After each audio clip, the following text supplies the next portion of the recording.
Check. Can you hear me now? How about that? Should work. It's registering on there. I hope it's working. All right, there we go. Cheryl, look, just for you. Loud and clear. Too loud, not loud enough, or what do we need here? It's all adjustable, as I just showed you.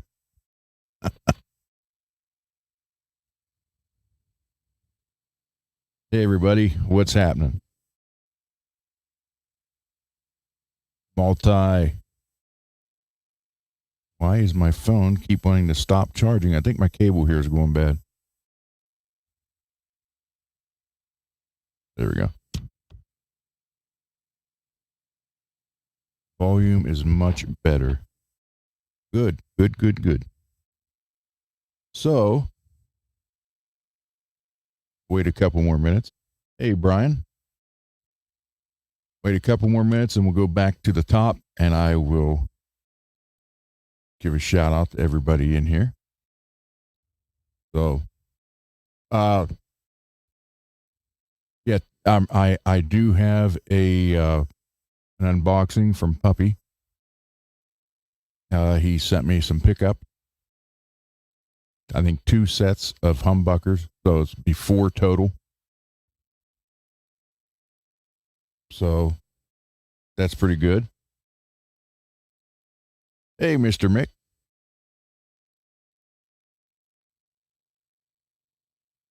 All right. Let me scroll back up to the top here, and I will. Maybe. All right. Mad was here first. Cheryl. Hello, Cheryl. Hello, MPN. Why is nothing freaking working? Let's see. And we got Brian. Thank you. Zach Zombie. Did I fix the Tony Iommi sound? Not yet. Not yet. And then we have Multi. Thank you for stopping by. And then Mr. Mick. Hello again. So cool. Very cool. Down. Julian. Greasy, good show yesterday, man. I enjoyed it.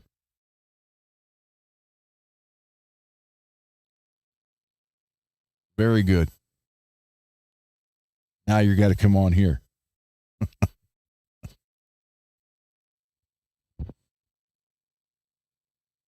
So, now it's telling me to go back some more.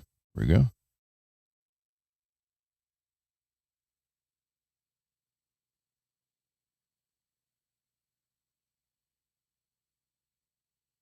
Yeah, I don't understand that. Your thing, Mr. Mick, your screen came across again as people you may know add his friend. I clicked it, and this time it went through. So, I don't know. Cool, Greasy. Very cool. And I want Brian on here. Mr. Mick, like to have everybody on here at least once. Julian, be kind of wild to have you on here from the middle of the morning.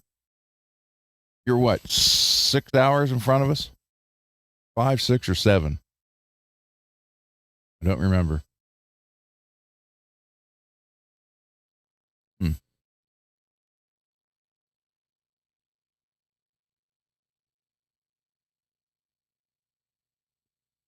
Yeah, I want everybody on here, and I don't even care if it turns into there's somebody every show. I don't care. That's fine. And you all can get more popular than me, and I won't kick you off the show. You got my word. All right.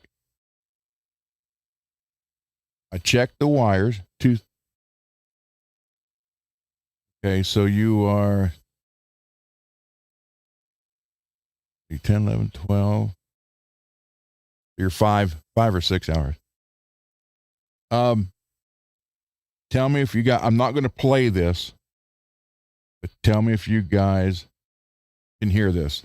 See if this is solved. Can you hear that?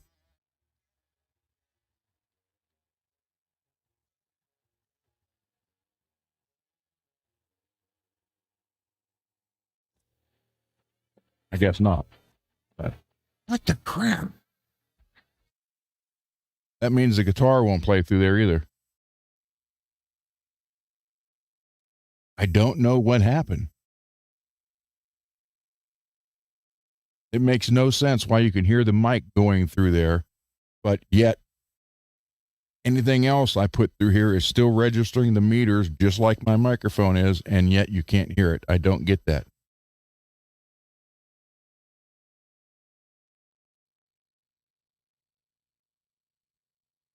So I guess tomorrow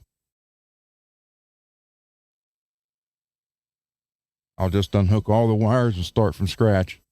So if I'm not on tomorrow night, that's why.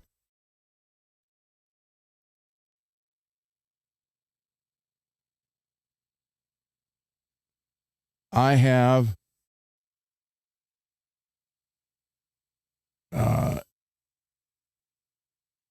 okay. So my what you're hearing right now is in the Roadcaster, which is connected to the computer, and when I go on here to microphone or audio, it's Roadcaster. And the speakers are Roadcaster. Okay. So, and did you guys heard the intro? Do you hear this? Let me just hit this again.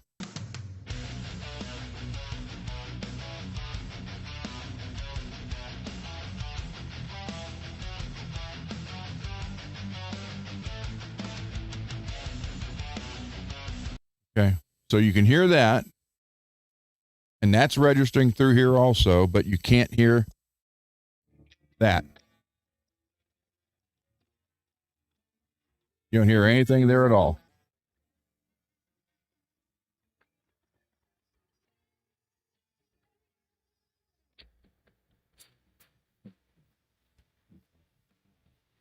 The meters are almost pegging completely with that right now. I don't know why you can't hear that. It's almost like that is on, but it's not.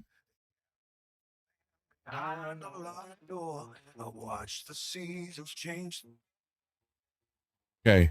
Can you hear that?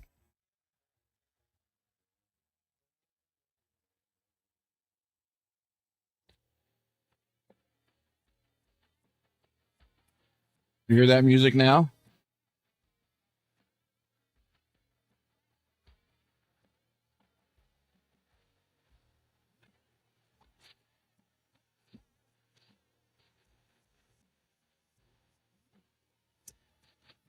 Now? And I hate the delay.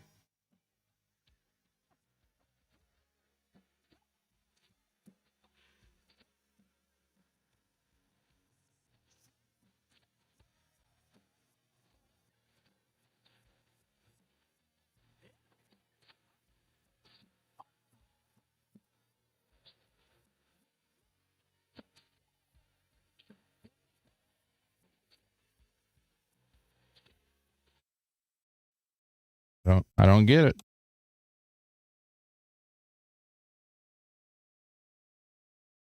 I don't know if it's that particular cable.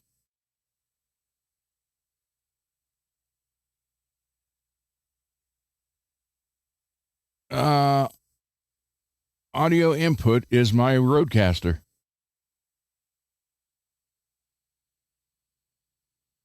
Audio input is the Roadcaster. And audio output is the speakers through the Roadcaster. So I don't get it. So that means I don't have any Bluetooth. It's all connected via wires. Hold on. That means you probably. Wow. Did you hear that?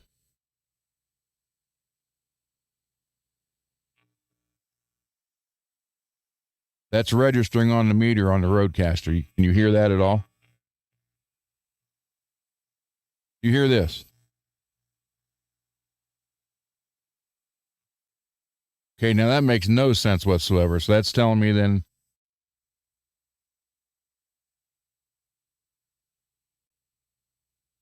Okay, so you're hearing it for a second, then it's going away. You didn't see me. I didn't change anything.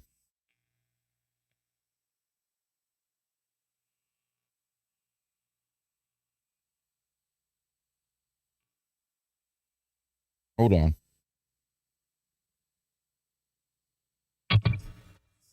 Wow. Holy crap.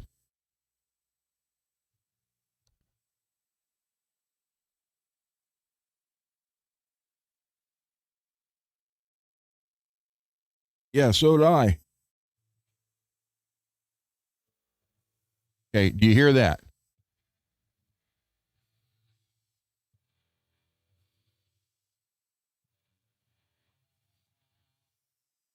You didn't hear it? Okay, so what the heck is killing it after you?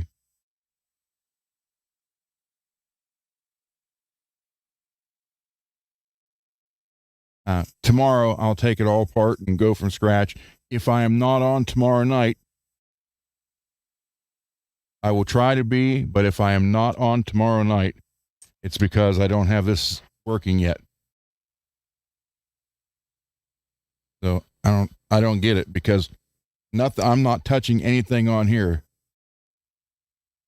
But there's no gate for,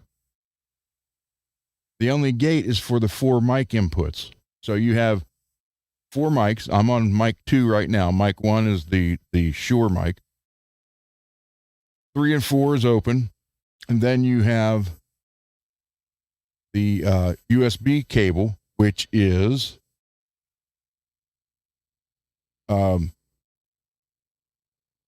where the Helix is plugged into.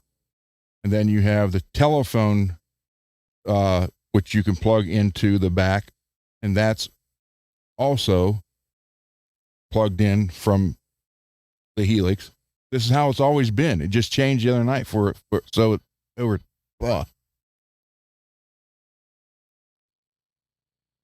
And I don't know. I don't get it. So there is a USB cable that goes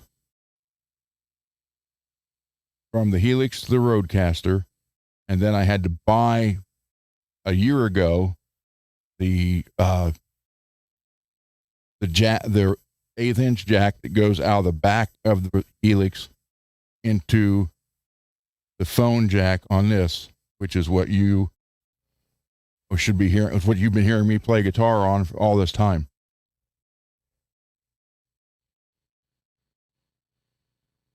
So nothing's changed. I didn't change any settings or anything, and now you guys can't hear it. But if I go to here, yeah, because when you go to the channels, it only gives you the 4 for the microphones. It doesn't even, can't do anything. Oh, wait a minute. Hold on. Check.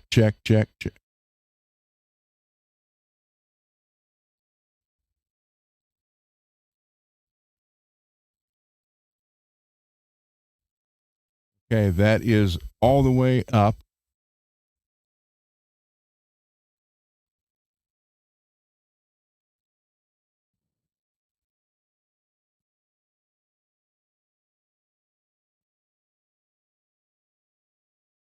Okay.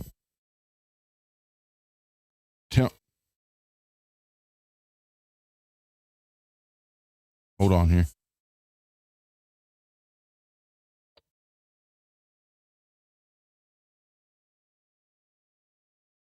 Hold on. I don't have the echo cancellation on. Do you hear that?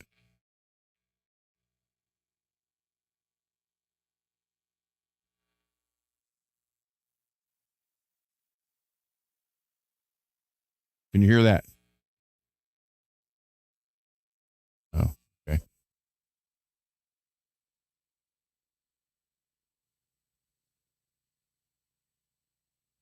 On smartphone. Okay.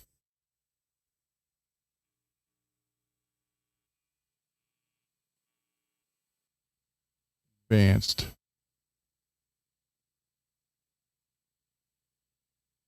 Yeah, there is no.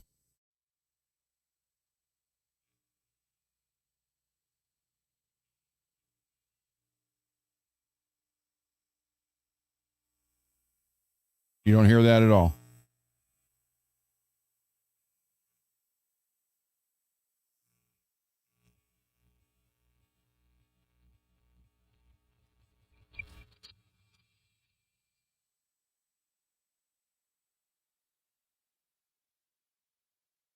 Okay, hold on.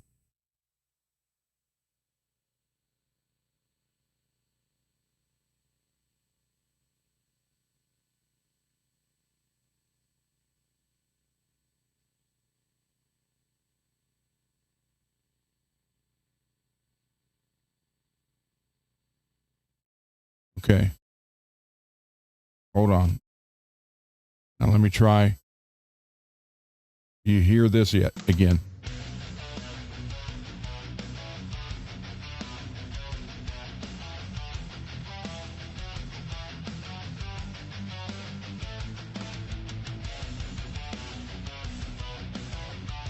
Hell.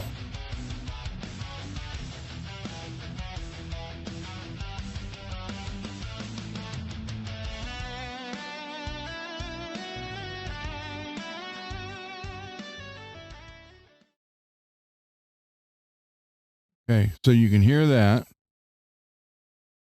but you can't hear the phone.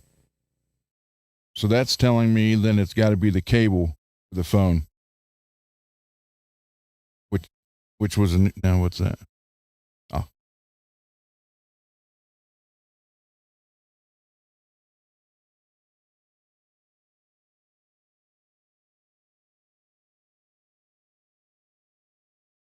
Um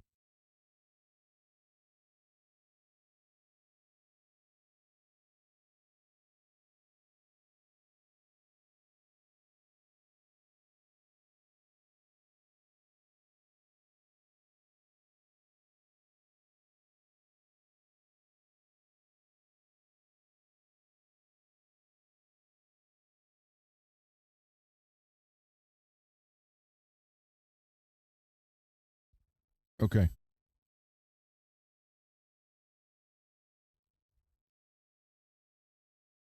All right. Hold on.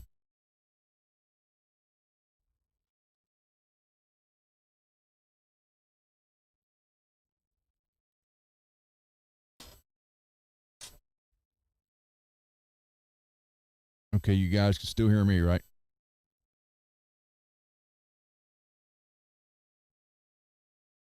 You guys still hear me? Is everything good there? Okay. Now, do you hear this?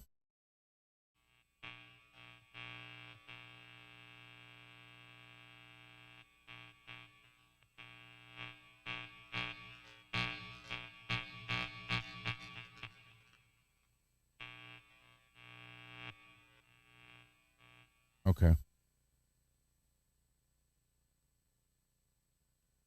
Do you hear this?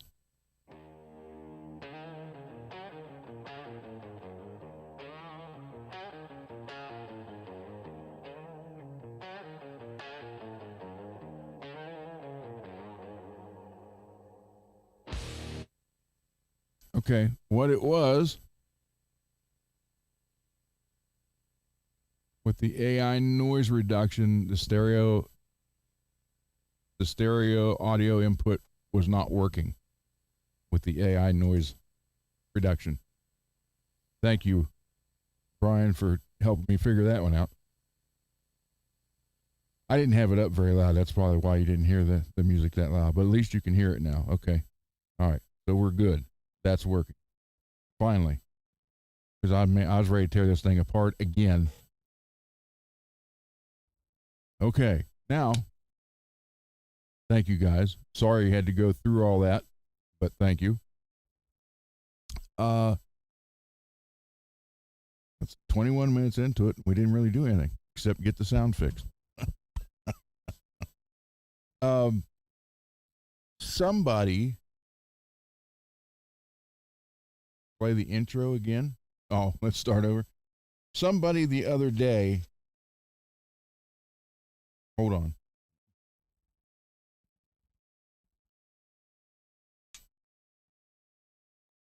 Asked about the intro on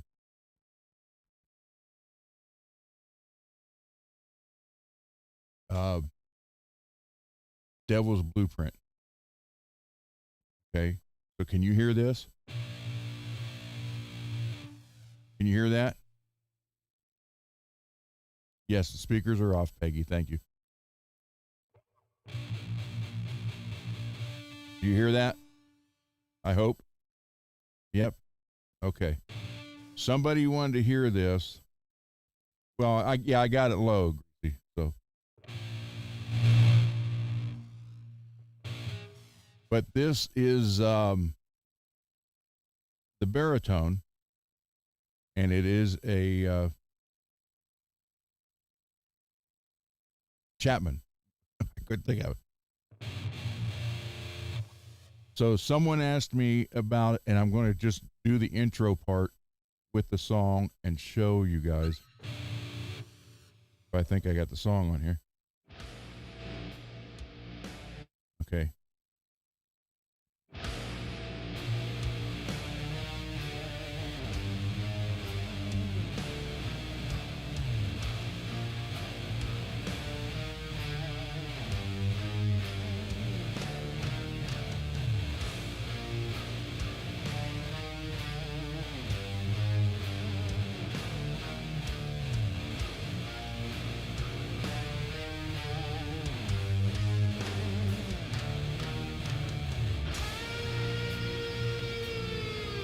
Now, I kept this going through the whole song.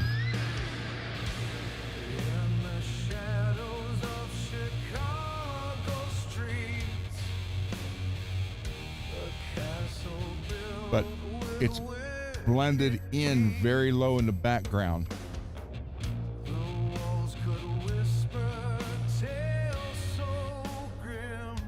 So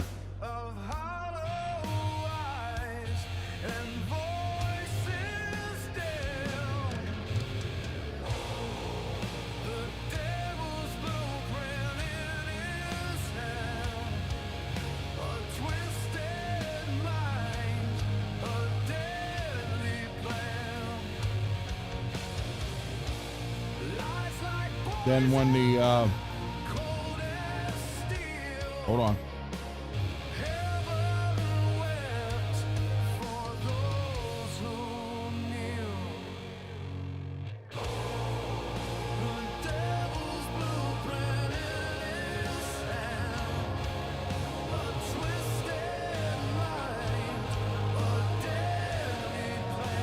Dang it.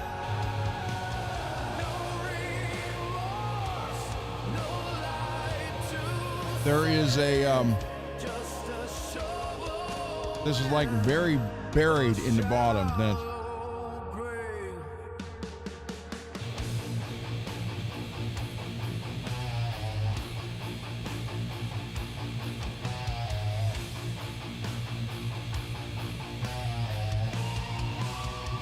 and it just goes up.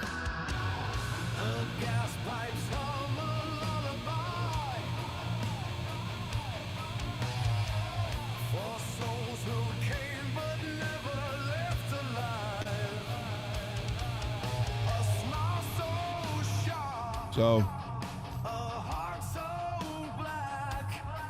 Ava was in here. So that's actually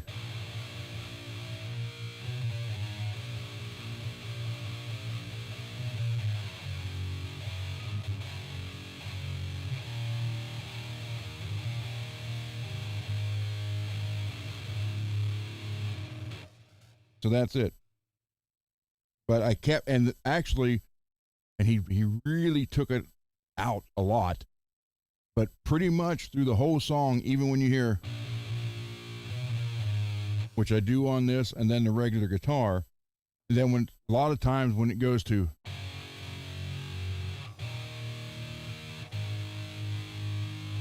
I'll do that on here, but I'll also maintain the, it's just very faded in. So to pull it off live, I'd have to have 15 guitar players. And that is tuned to A sharp, by the way. Drop A sharp for that song, in case anybody wanted to try it.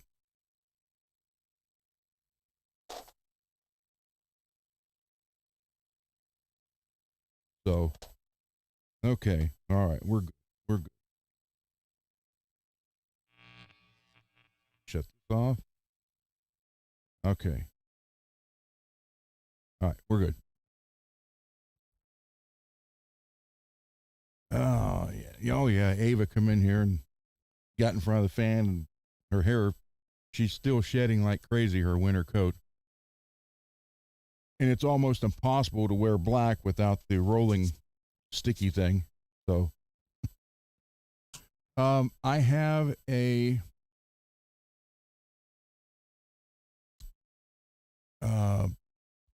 I have an unboxing to do from Puppy.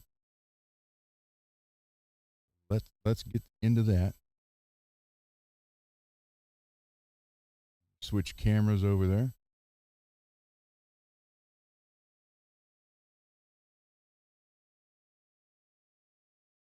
Okay. Oh, and also, well, I'll tell you when I get there. Gotta take the headphones off for a minute.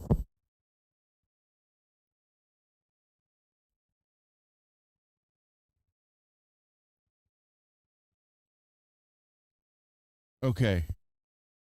Now wait. Let me do this.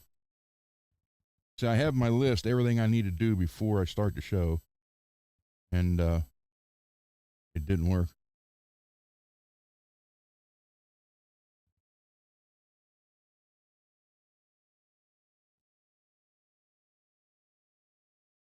Okay, we are live. All right. Do it this way. Upside down. Come on. There we go.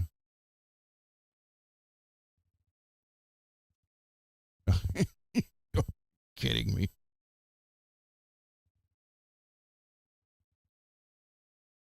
Oh my God, I hit the button, turn upside down.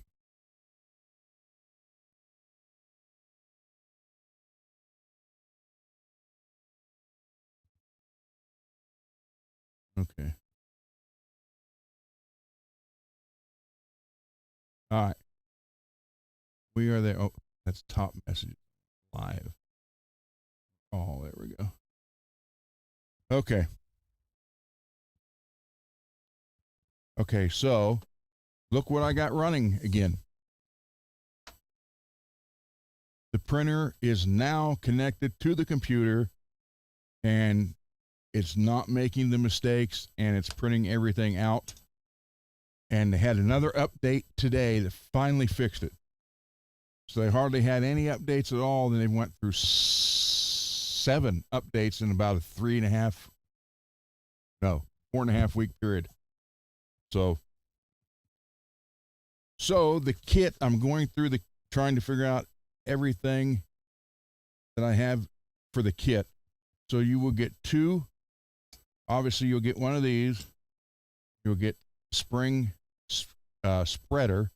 You put this underneath the neck, put 3 strings on this side and 3 strings on this side, holds it off the neck, do fret work. I'm printing new ones of these right now that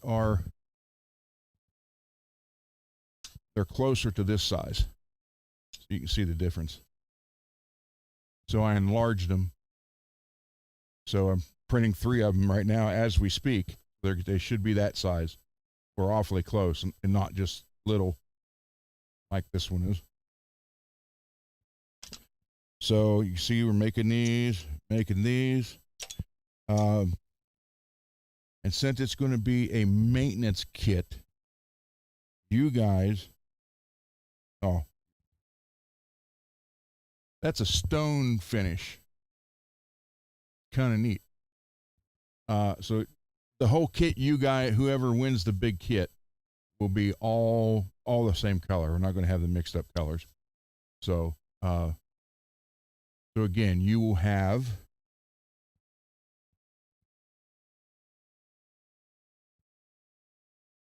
5 of these in wide.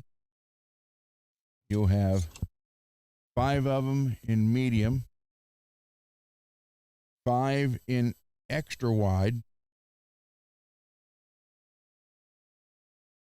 and then I could give you 5 in narrow, but the new version where these lock in, you glue them in, and you can just slide the paper in. He doesn't have the narrow in that, so I would have to go back to the old style narrow if you want those, but there's not that many narrow frets.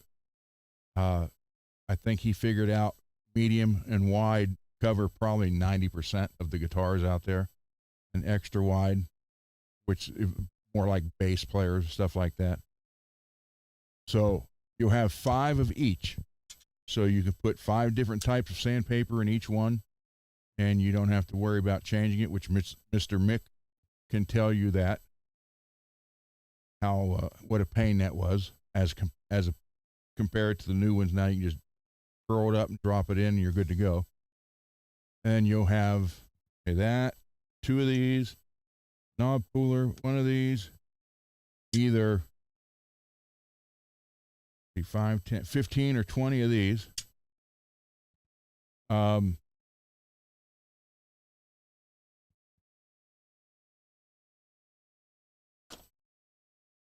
I still got to make some more stuff. You'll get shims, some neck shims, because obviously you have to shim some necks occasionally. I don't know. I mean, I could include one of these if you want. But what this does is grab a neck here.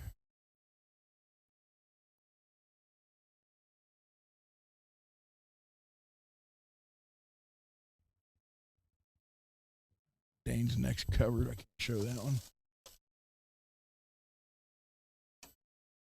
And here's this one I never cut off yet, or cut the headstock for this guitar one yet either.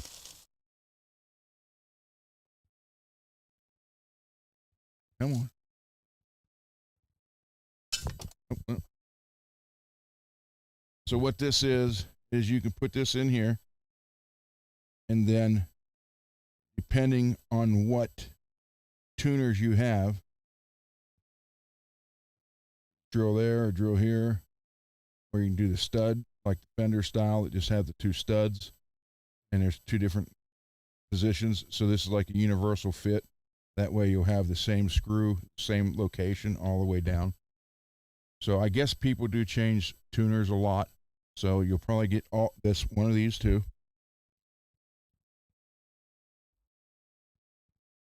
And you'll get the trumpet looking 10 millimeter for tightening the tuners, the tops of the tuners. And then I'll include the finger screw things that have for all the other screws, like your potentiometers and all that stuff. So basically be a complete maintenance kit. Keep your guitar up and running.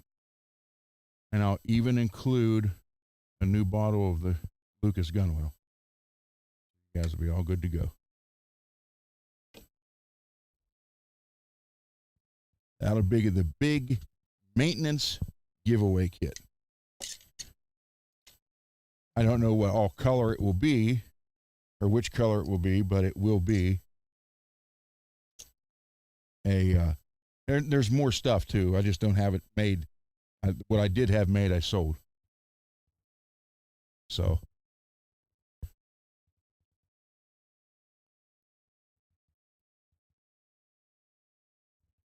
And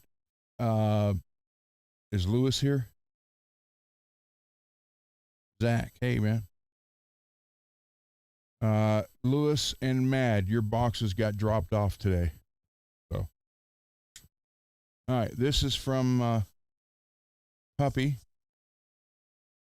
So it must open this end. Or no. Here. All right.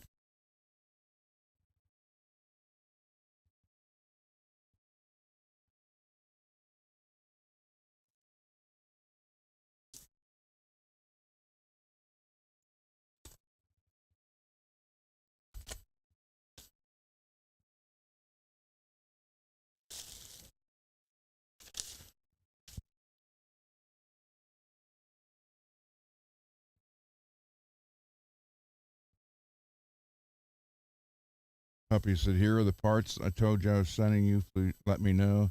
Hope they work out okay, especially the pickups. Plus, thank you for letting me be on your show. Puppy, you guys, I'm telling you, you guys want to come on the show, all you got to do is tell me. I hope these work out well for your brother. Plus, thank you for letting people on your show. Thank you for letting people on your show know about the giveaway. Take care and have an awesome day. Puppy. Cool. Always like stuff like that, man. All right. We have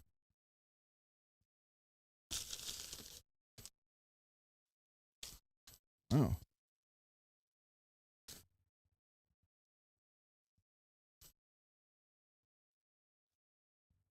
Hey, look at that. Potentiometers. Cool. See, and it's stuff like this, guys, that keep this all going. And also, I can't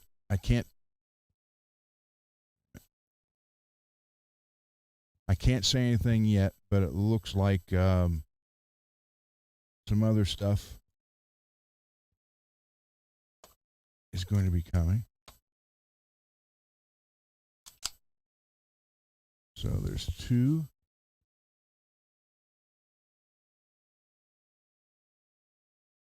Yeah. Neck and bridge. And I think he said these are the same. Now here's something, I'm always praising. Oh, that hurt. Okay, you guys wonder why my hands hurt. Ow. Dang it.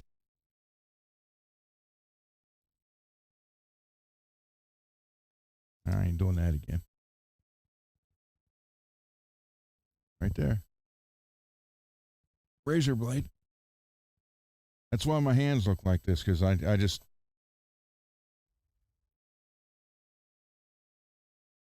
years in tool and die and fabrication can't keep your hands from getting hurt, but I should be able to keep stabbing myself with them.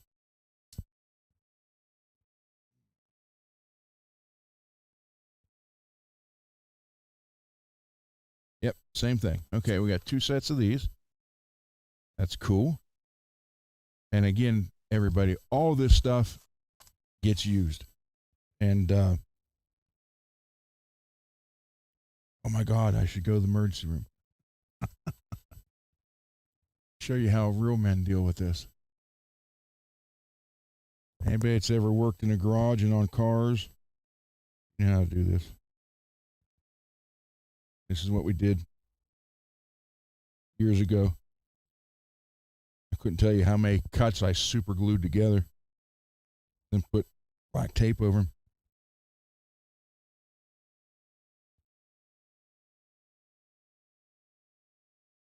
This.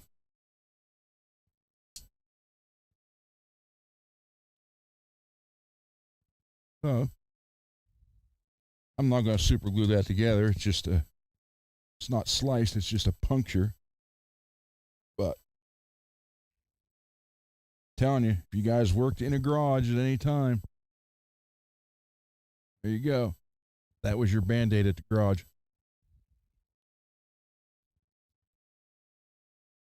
Okay, so we got two sets of pickups there.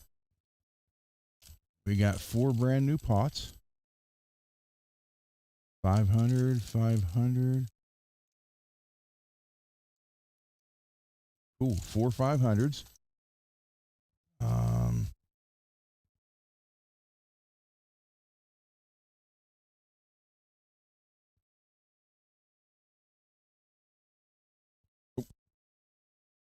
Oh, just fell out of that.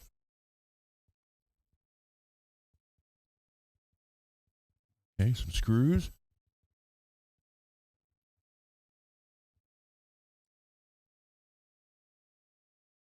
that what was in there? Oh, yeah, that was in there. Okay. That's what was in there. Okay, here we go. All right. Hardtail bridge.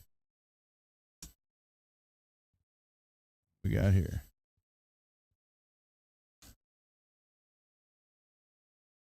Another hardtail bridge. Cool. Uh-oh. 500. 2 500s and a switch. Oh, and a jack and the screws. Man, it's great. I'm telling you, you guys may think I'm joking, but this stuff is like gold. It keeps, that must be for that. It keeps this this whole program alive.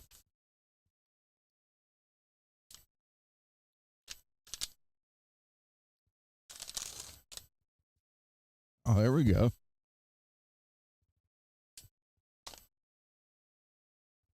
Chrome neck. I'm going to assume this is the chrome bridge.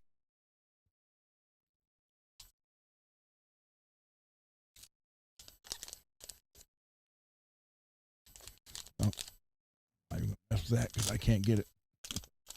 We'll just cut it. I don't know, this is a different one. Screws.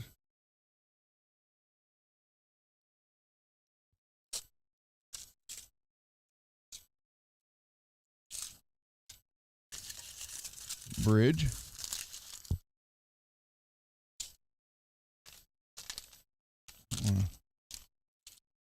And guys, everything that gets donated will be, a box, an open box review like this, or not a review, just a showing. Toggle switch, 3-way.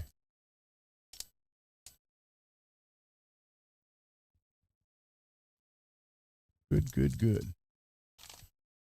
So this one, no, this must be match for that. Mess with that.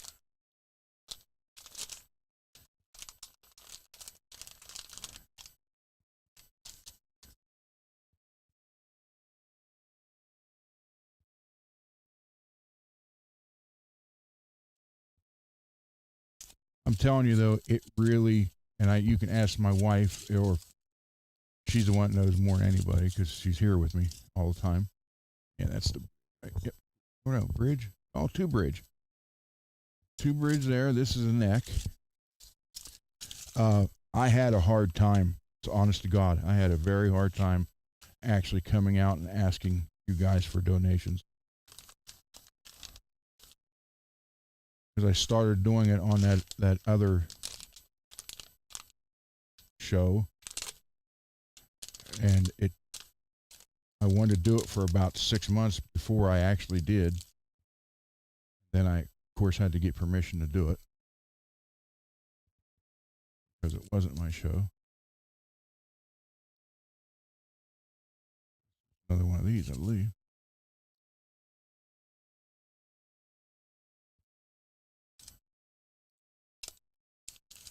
Yep, that is okay. I got 3 bridge, 1 neck, 2 hardtails, 3-way switch, pots switch, 4 pots, and 2 more full sets. Puppy, thank you very much, sir. This is this is stuff that, I mean, it's like gold to me. Because more than anything, being able to keep my word that I gave all those years ago, and to be able to get people, go on to continuously learn means the world to me.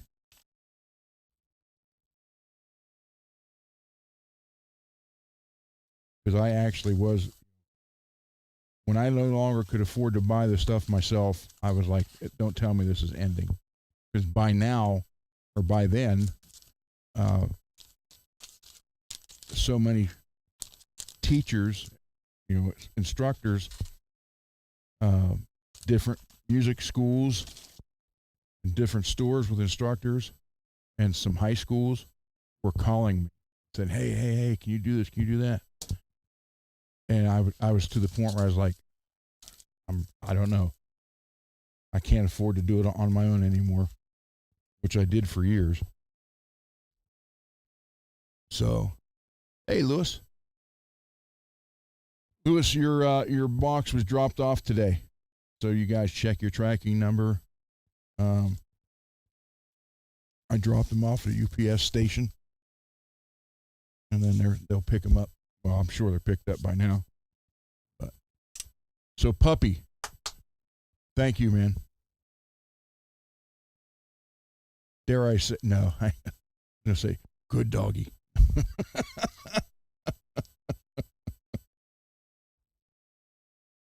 So, yep, this is great because this is what makes people happy and keeps them in the music, and that's the main thing here.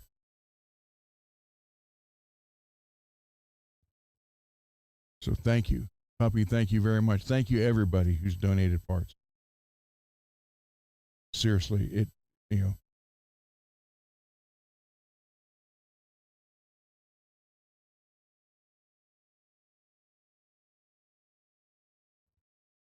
it just means the world to me. What I wanted to talk about though is pickups. A lot of times, and I fell into this category for a long time too. My guitars are 95% of them are Seymour Duncan. Seymour Duncan, in my opinion, now again, this is just my opinion, Seymour Duncan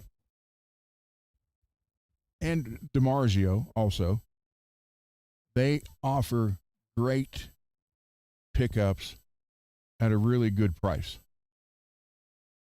So if you think about this, okay, if you think what a pickup is, metal, magnets, plastic, and copper wire. That's old technology. Old technology. I mean, we're talking 30s, 40s. And it hasn't really changed.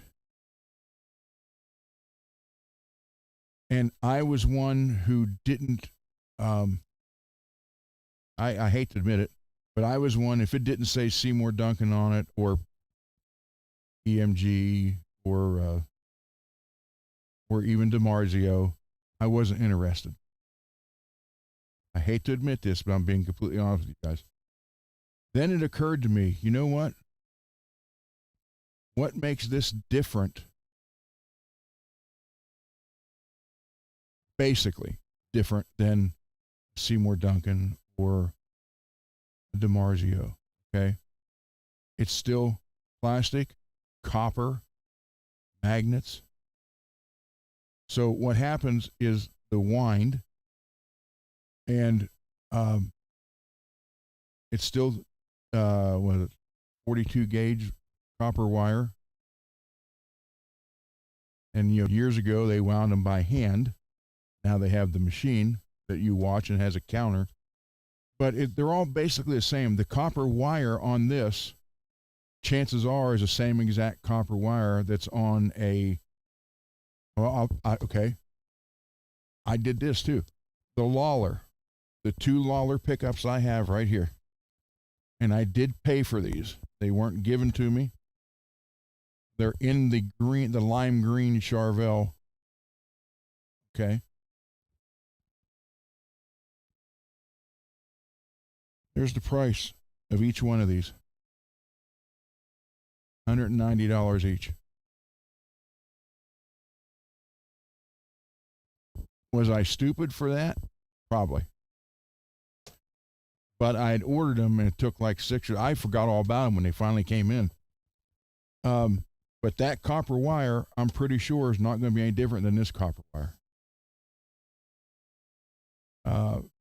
Now, these were hardcover like this, but still wound, so the difference comes in better magnets, stuff like that, but the basic technology is the same. And have now come across these no-name pickups. I mean, I don't think they're, bridge, neck, okay, that sound freaking fantastic. The only thing you have to do with these that I found out and I showed you guys last week is wax pot them again. Other than that, now I'm not saying, with like Lawler and Bare Knuckle, it's another one, you're going to have $500 in a set. It's still the basic technology. The copper wire doesn't know if it's going on a $20 pickup or a $200 pickup. What is in here? And like, okay, here's another thing, 190, all right? So you saw this box right there. Now look at this box. You got a sliding cover. Then you got this. Hold on.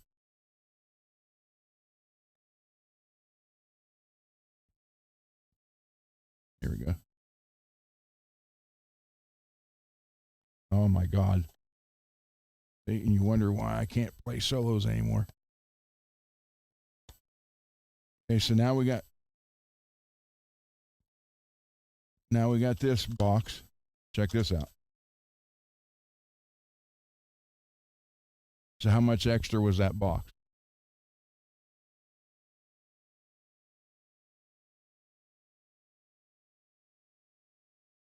Even though I had stickers.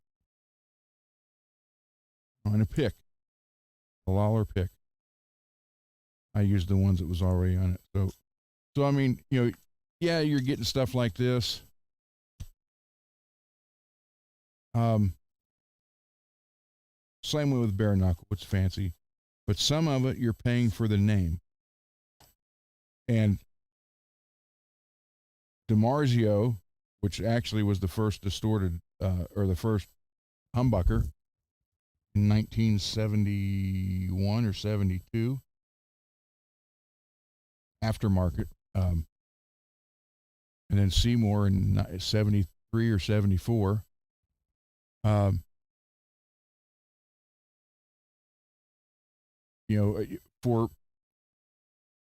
could have got a whole set of Seymour Duncans. I could have got 2 sets like this of Seymour Duncans for what I paid just for 2 of these.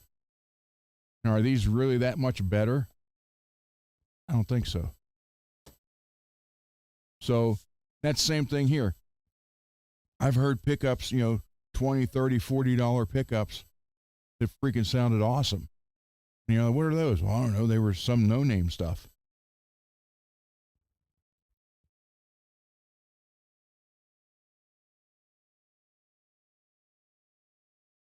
Well, I'm sorry I haven't been paying attention to chat, but I'm just seeing Greasy's. Also, back then, in the 50s, a lot of times they wound them by hand. So, exactly a vintage tone, you might get 4 pickups in 1958 from the same person, and all 4 of them, even though they're made with the exact same parts, all 4 of them will sound a little different because of the winding. Because it wasn't precise, it wasn't counted completely, and people made mistakes. That's why they came out with the winders with the counters.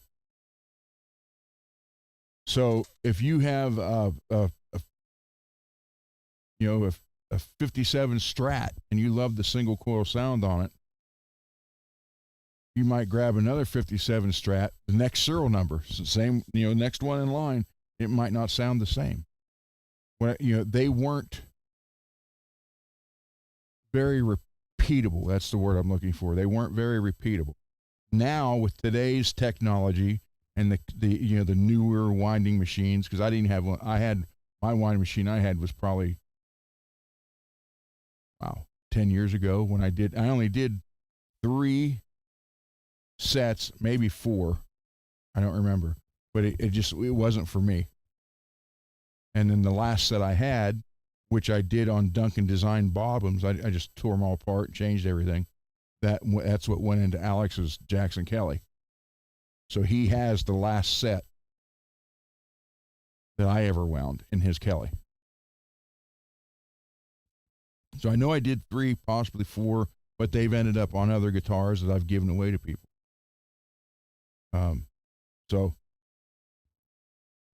But yeah, I mean, think about it. And really, the only one that's really changed the game in years, believe it or not, is Fishman.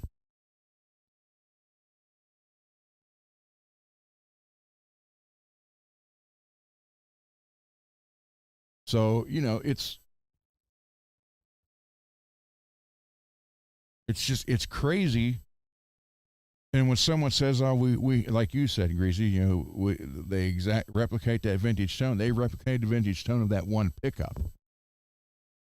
Grab another pickup the same year out of a same year guitar, and I guarantee it's going to be different." That's the mechanic bandage right there. Go all day with this. Then what's funny, you work on stuff and it's all, no offense, all greasy. Take it off and you got a clean strip right there. So.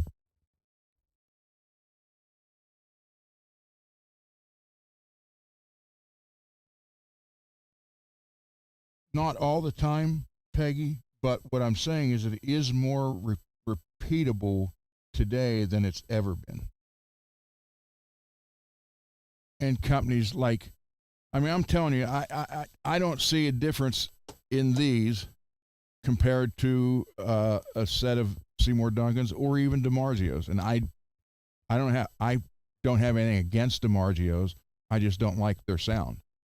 But I know a lot of people do. So there's nothing bad about them. So, I could have got 1 pickup here or 2, could have got 4 pickups for what I paid for these 2 and had complete sets. Now they do change the wiring, some. And then, or you get someone, okay, let's just say, for argument's sake, say this is a Van Halen pickup, an Eddie pickup. He likes a tone on this. So what they'll do is they may add a little bit more winding on one coil, or not as much on one that gives that little sound. They'll slap his name on it, and then, well, heaven forbid, I don't think, and this, and I don't know for sure, I can't guarantee it, but I bet you any pickup, even the high dollar Lawlers and bare knuckles, I bet none of them actually cost over $30 to make. Just fact. I bet none of these was over $30 to make. Yet these went for tax and all, you're looking at $200 each. Bare knuckles, you go $250 each. You got $500 in a set on something that they may have $60 invested in. That's a hell of a profit. Oh man, I said, dang it.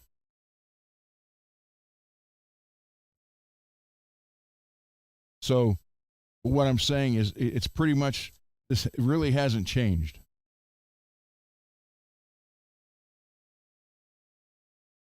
As far as the components and the idea of the assembly.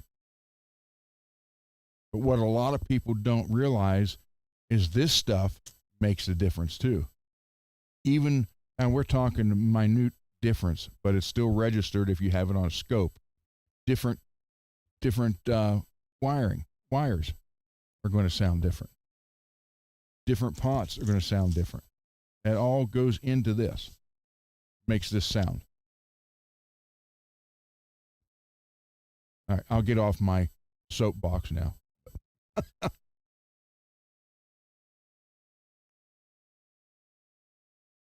But yeah, it's just you know, I don't think these would cost any more than $30 each to make, and that's probably even including the box.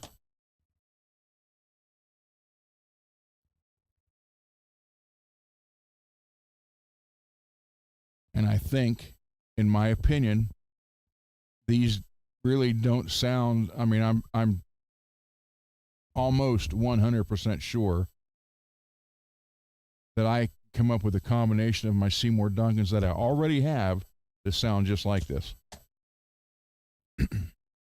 I bought into the hype. Like, oh yeah, Lawlers, yeah. Then it hit me. Well, they're the same thing. So I don't know. I think companies that are taking advantage of people when you and I'm just guesstimating $30 per pickup to make, no matter who's making it. So if you could, okay, let's just say this costs $30, and I can get it off, I can have it off of Seymour Duncan for 75 or 100. That's not bad. Or $30, $200. Which one would you rather have? That's why I said Seymour and DiMarzio are keeping their price right around, 50 to 100, 110. Although some of the stores are marking stuff up now. But and they slap they change little wiring something or a magnet or the pole. They change something and put an artist name on it, and then pretty much double the price. And I can almost guarantee you that you could go through the rest of the non-artist pickups and find one that's pretty close, if not almost exactly, and save yourself an extra $50.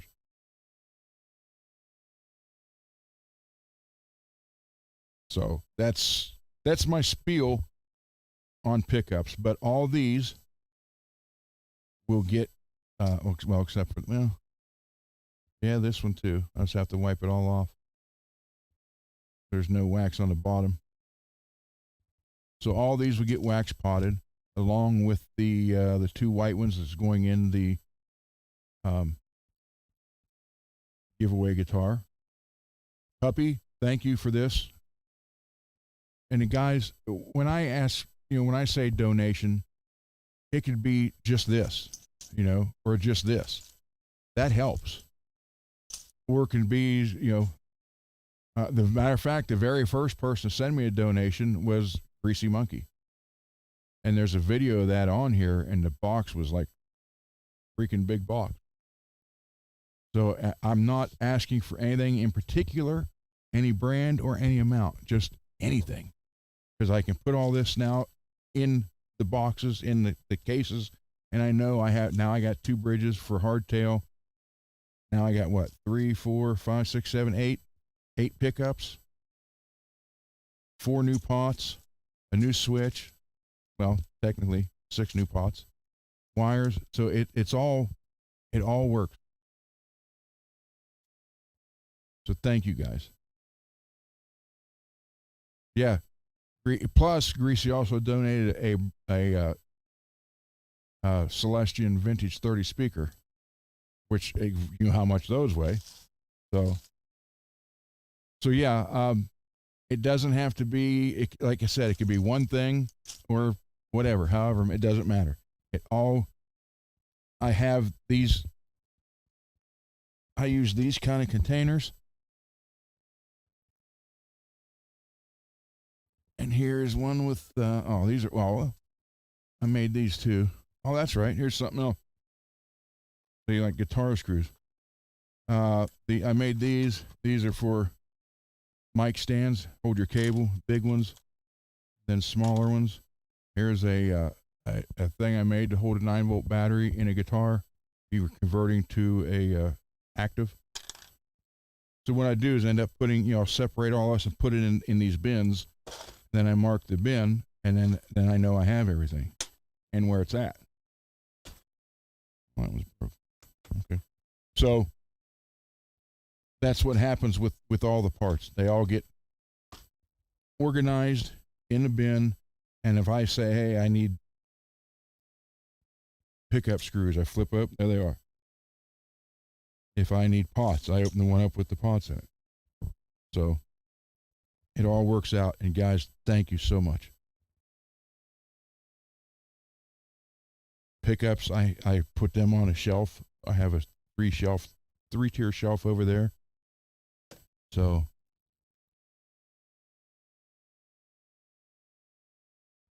it all works out, man. And again, it could be, like I said, it could be one thing or 50,000 things. It doesn't matter. And it could be anything. Any kind of part, electric or acoustic, or body or neck, or even, you guys start donating guitars, which was freaking awesome. Because I'd show the guitar on here, then I'd go through, restring it, clean everything up, put a pure tone pod in it, or input jack in it, set it up, get it all ready to go, and then give the whole guitar away.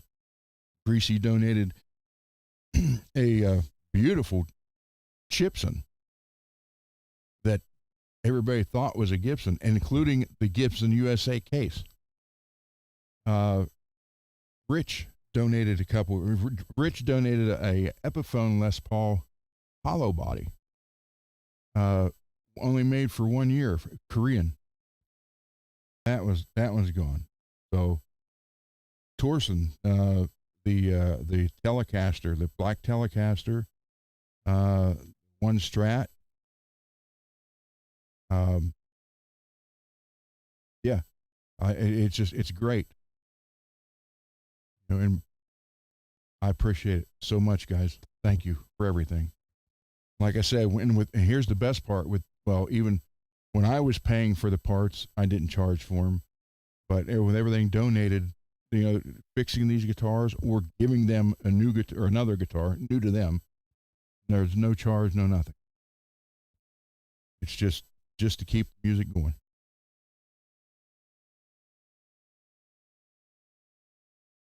And and I'm going to start taking photos of all that. If I drop some, if I drop it off at the couple of the music schools, I'll give it to the instructor, teacher who called about, and then they'll give it to the student. Even if I do that now, I'm going to start asking for some kind of photo. Just send me a photo so I can show you guys. But when I can be there to give it to them, that's just to see the look on their faces makes it all worth the while. $200 decal.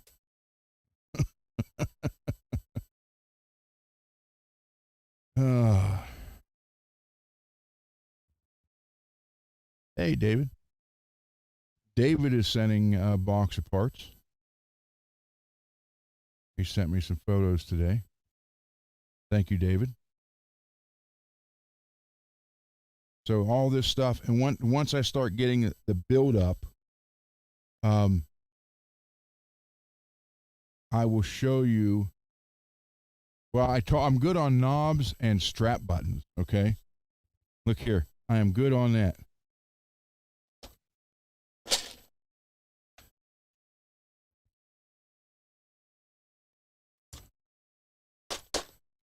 I am good on knobs and strap buttons. So I got some chrome, a couple red, no blue, a lot of black metal ones.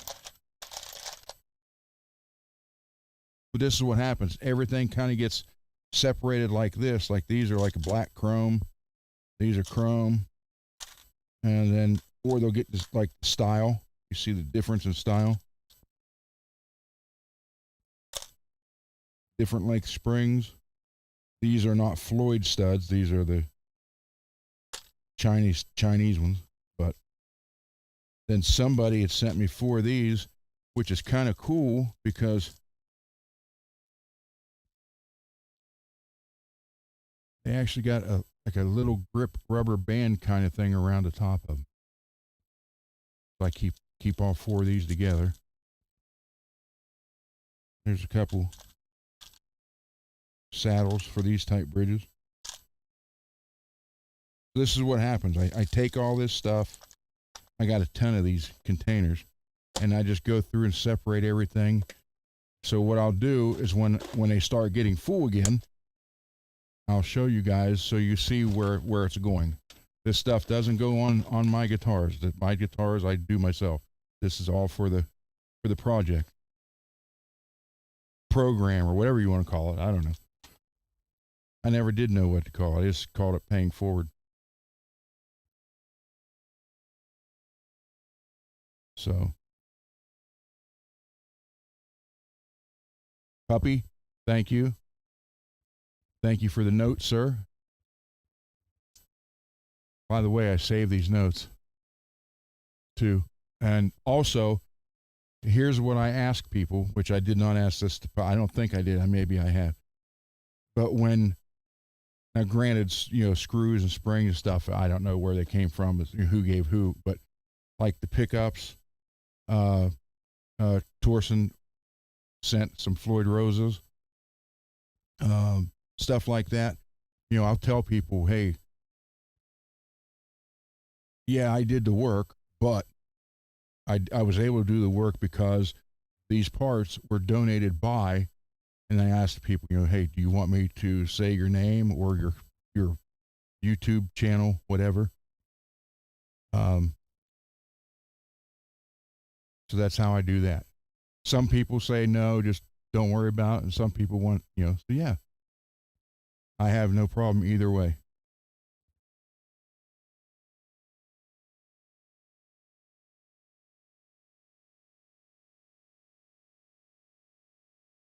Cool.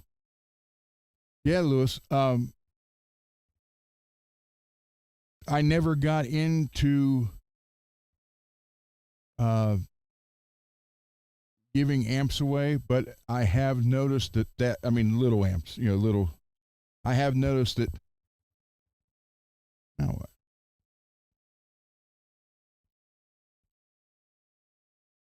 what? There is a couple of them. It's like, well, they got the guitar and they're learning, but they don't have anything to play through it. So, but that I can't afford to buy little amps and give them away. I wish I could. But yeah, Lewis, if you want to do that, that would be great. That would be the first one. So, I greatly appreciate that.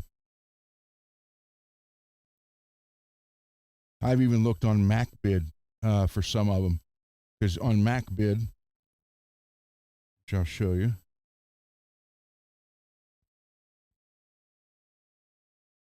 this is MacBid,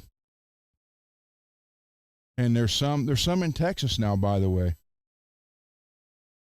And what you do, I go here, okay, my save searches, hit guitar. This is what comes up. And it'll tell you, you click on it. So there's 3 locations I can go to, which is Washington, PA, which is what you're seeing there. I think most of the guitars do go to Washington. There's some in Uniontown. Like there's a Head Rush. There's still 2 days and 21 hours left. It's $2. There's a guitar kit. There's a neck. Oh, that's damaged. Looper. So there's stuff like this on here all the time. Let's see. There's a Fender, like new. 440 estimated retail. Right now, there's 1 day and 20 hours left, and right now to $78 is all they're wanting. They're all right now, so it's like an auction. But there's some in the Carolinas, guys, and there's some in Texas now. They're starting to go all across the country. There's a Jackson. JS Dinky, J11. Then they show pictures of the actual product.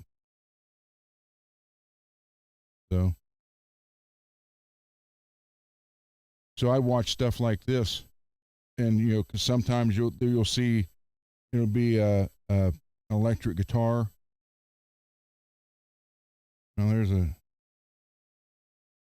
Donner, comes with all that. So yeah, but look up. Show you the app. Is right there. MacBid. That white and blue and orange or green down there towards the bottom. So you can get all that stuff. And sometimes they have pickups. So I'm always watching that, looking for that stuff. So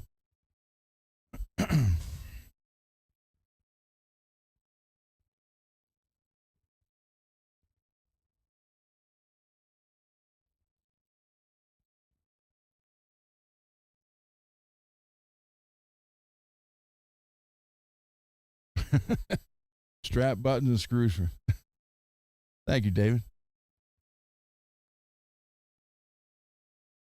Why is this not? Why? Oh my God! I need to build that other desk so these wires are locked in place. My God.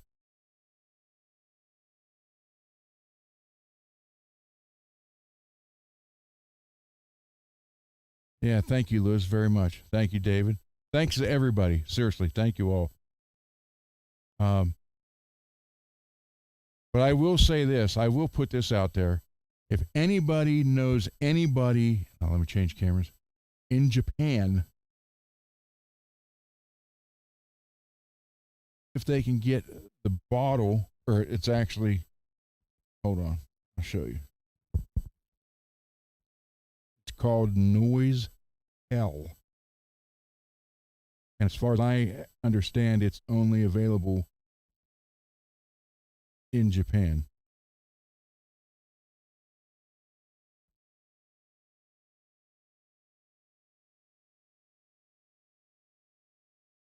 Right here. It is a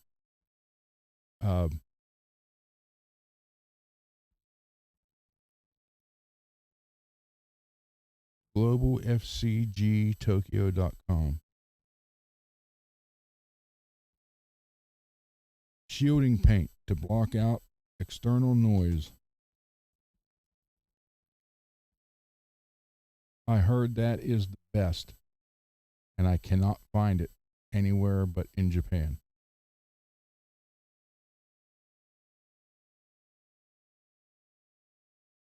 Anybody knows anybody that's already in Japan, because unless they changed it, because I tried to buy this before and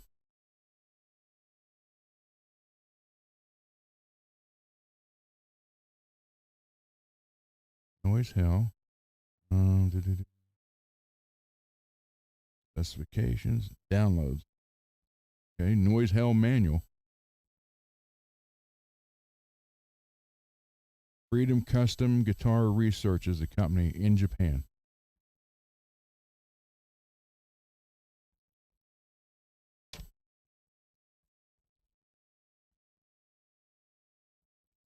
The stuff is great. And you know, everything I've ever seen about it, like, this is the best shielding paint you can get. So I would love to try it.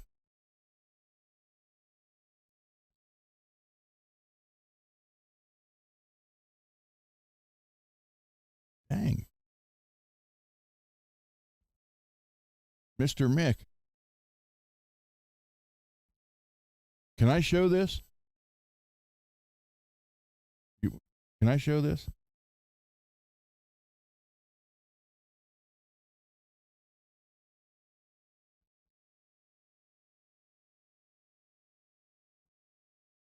Okay, he came up with the Gunner project. But I said I don't know what to call that. I just, call it pay it forward. Then you heard my phone just now, I think you did. This is what he just sent me.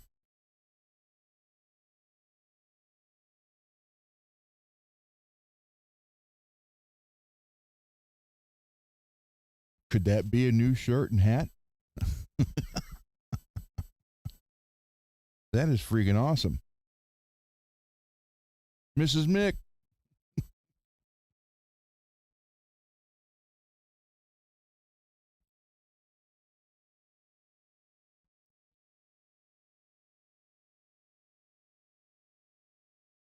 And here's the best part, man. See, you guys are part of this. That's what I want. I'm not going to sit here and blow smoke up your butts like other people do. Um,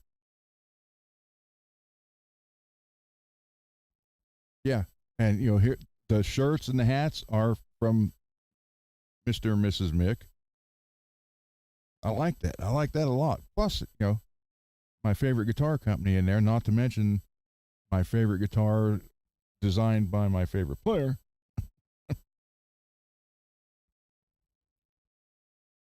So there you go.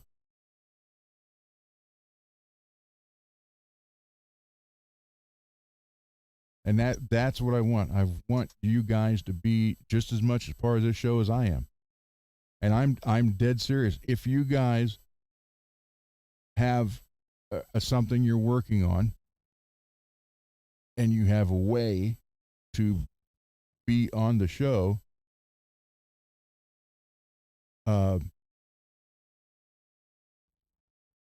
I would love to have you on the show working on one of your projects. And I don't have to share the screen with you, like before.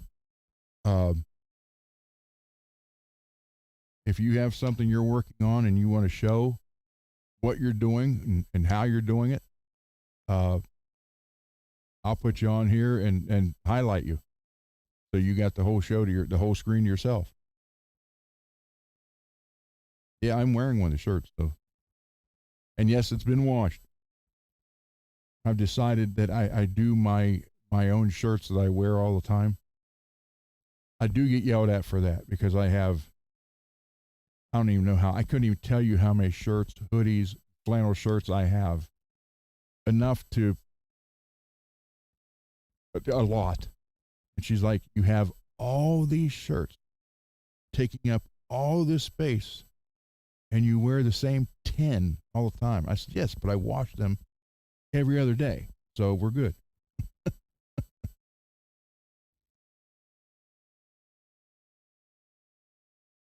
But I mean, this is a perfect example. This came to be from Mr. and Mrs. Mick. You know?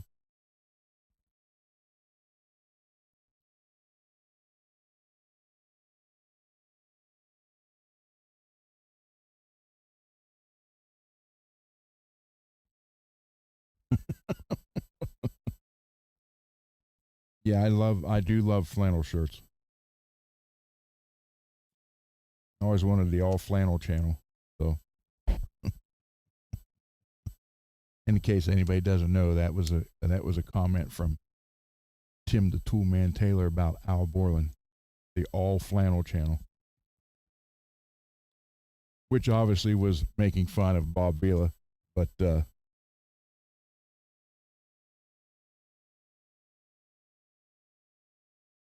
yeah, that's it. It's I want you guys to be part of this. Not just saying that so I get subs and stuff like that. That's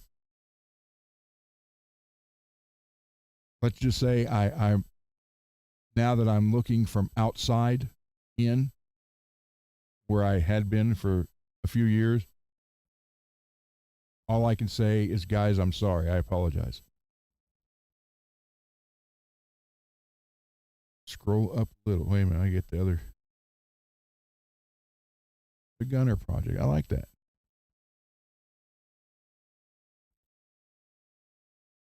And most of my life, they've always just called me Gunner. Okay, what am I scrolling up for, David? For you?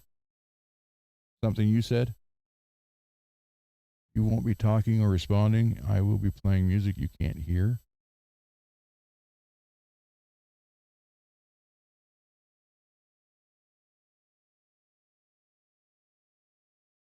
Nice shirts. Hold on, guys. I'm scrolling up. That's cool.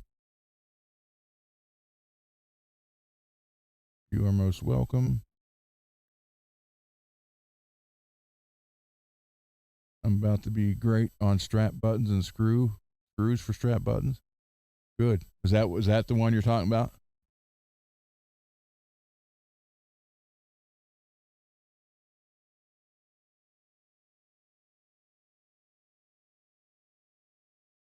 Oh, okay, there we go.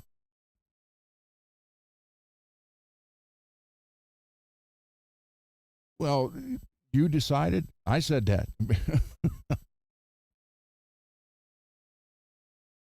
David does great work. I mean, fabulous work. If you want that cut on your body, and if he's going to do it, there you go.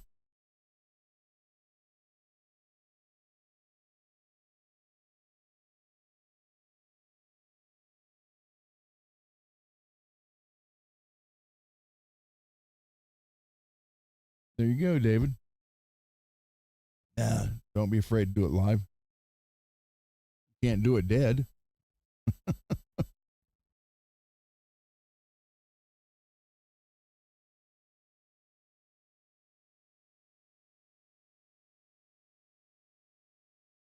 No, my senior class, my senior year, I wore flannel shirts most of the time.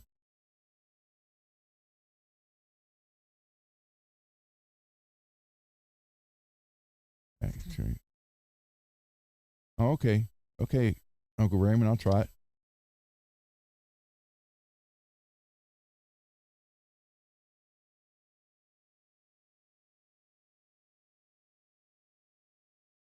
Well, Mad, I got on the other show at the beginning. You can ask Peggy. I got on the other show in the beginning just on my phone. StreamYard kept kicking me off, but I was there.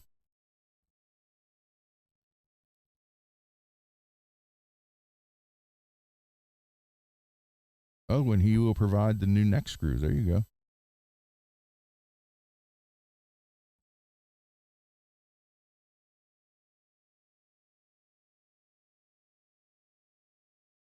So yeah, there you go, David. That's it. Now someone sent him a body. He can bury it out in the desert.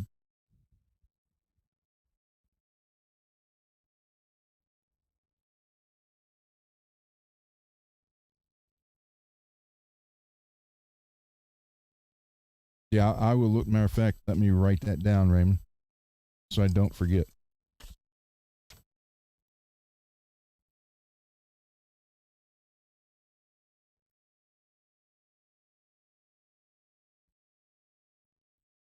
Mad, you can, yeah, you can try. Like I said, I did StreamYard. Well, this was over 3 years ago,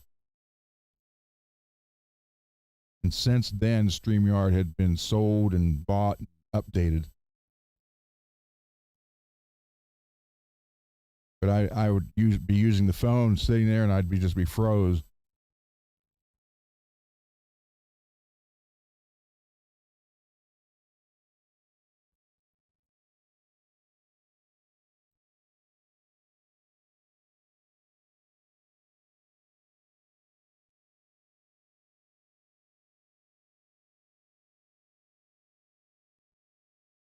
Okay, got it written down, Uncle Raymond.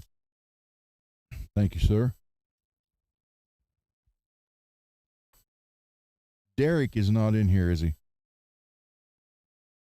I wanted to see if he got his two Jackson Crackles.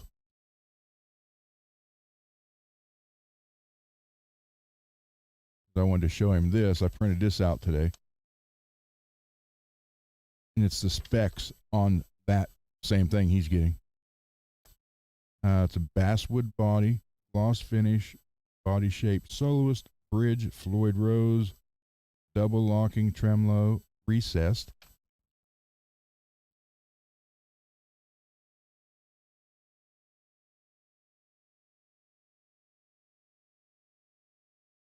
There you go, Ryan.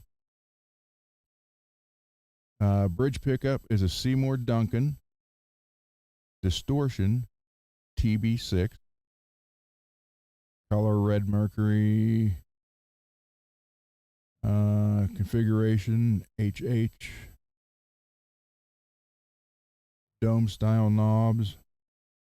Controls volume tone. Dimensions fingerboard ebony.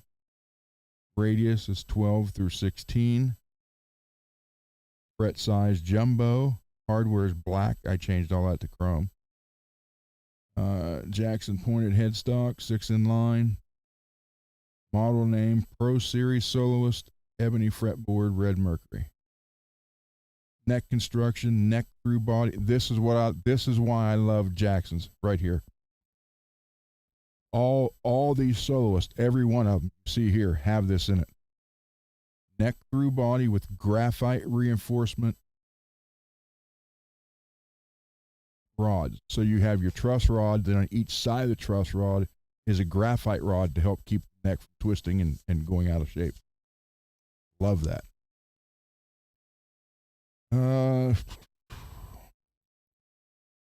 Neck material and maple.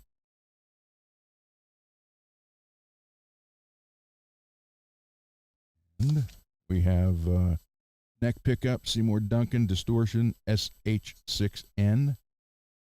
Number of frets 24. Nut material Floyd Rose. Nut width 42.86, so that's 43. Right-handed, pick guard, none. Pickup switching, 3-position blade, which is wild because some of them have 5 and some of them have 3. But it really doesn't matter to me because I don't switch that much.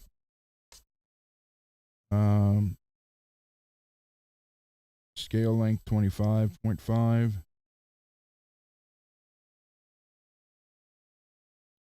Truss rod wrench, yes. Truss rod dual action, head adjustment. Tuning machines, Jackson. Sealed, die cast. I wanted to show this to him, but he's not here. But for those of you who don't know, Derek did buy the red one and the blue one that the same guy was selling. He bought them both, and the guy worked out a deal on shipping. I think he's actually shipping them both for what he wanted just for one of them.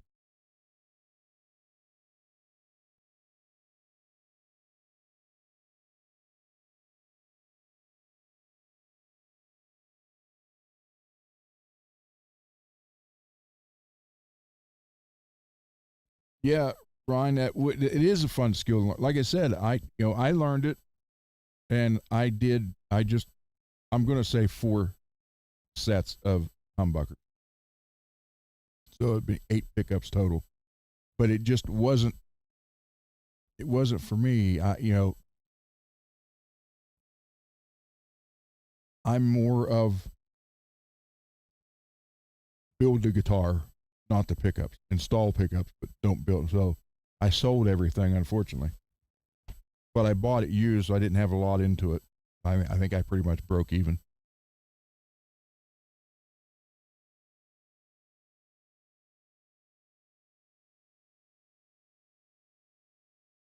So, hold on. I just got another email here.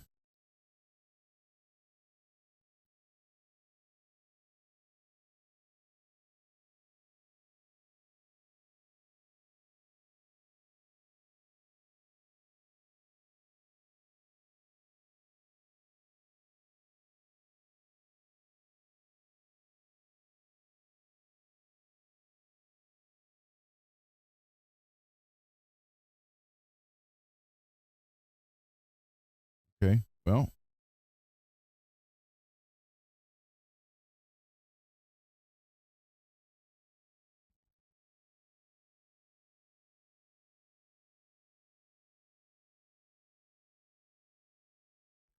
okay, I guess I can say this then. I have coming here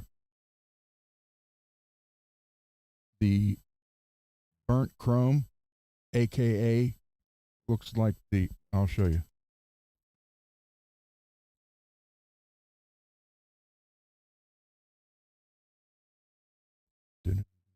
go? Where to go? Where to go?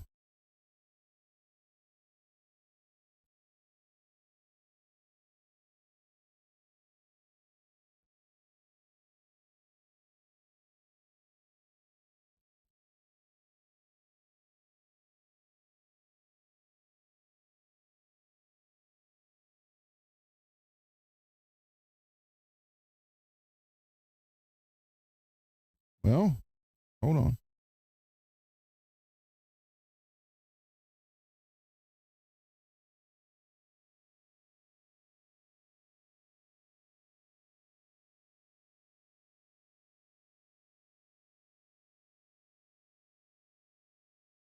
Okay. This is on its way.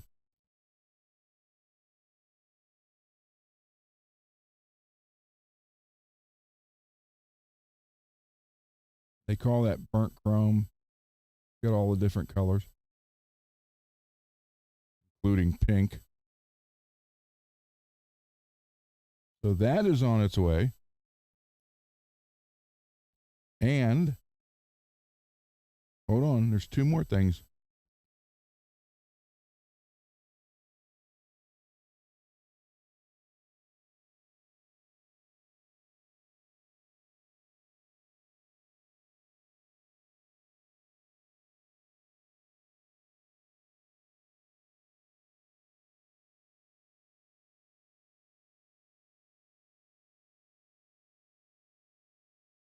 Well, they're here somewhere. Oh, right here.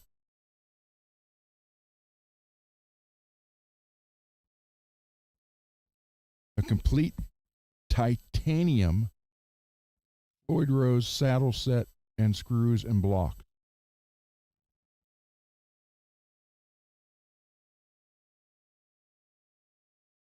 That's coming.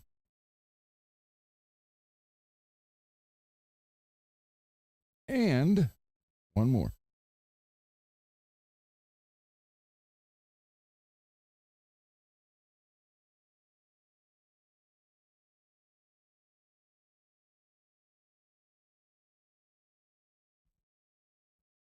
Maybe if I can find it.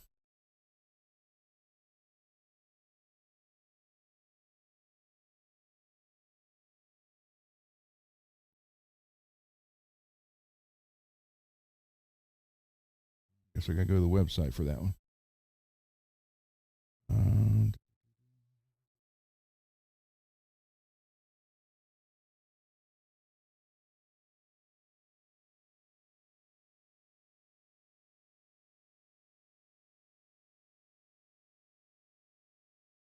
And this.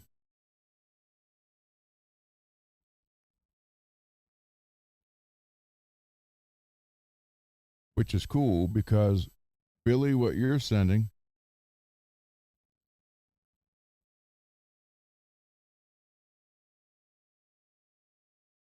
it's all titanium parts too.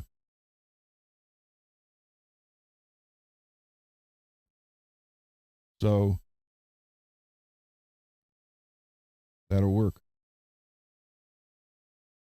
Because Billy's sending a red set too. And that'll work fine because I have the one there that's going to be a giveaway that needs a red set.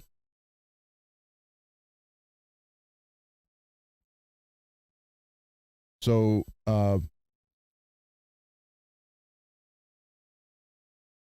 Geiger is going to work with me. They want to see how this stuff goes first. And then they may not supply a bunch of parts, but every now and then, you know, if I have a special guitar, they'll supply the parts for one guitar, anything I need for it. So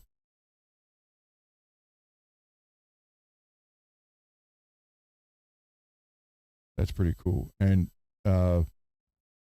Brian, are you still here? Brian, thank you. Brian, actually, I got through to his person. And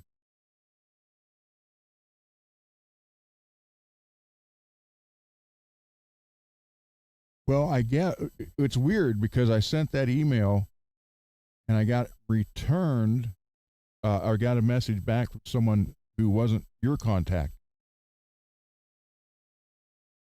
And then I got one from your contact. So I'm hearing two different things from them, but yeah, it's neat. So um hopefully it works out really good. So thank you. And thank you everybody.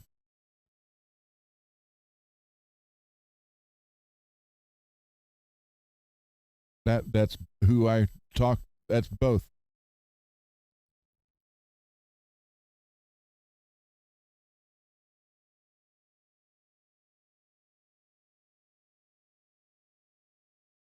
So yes, thank you, sir.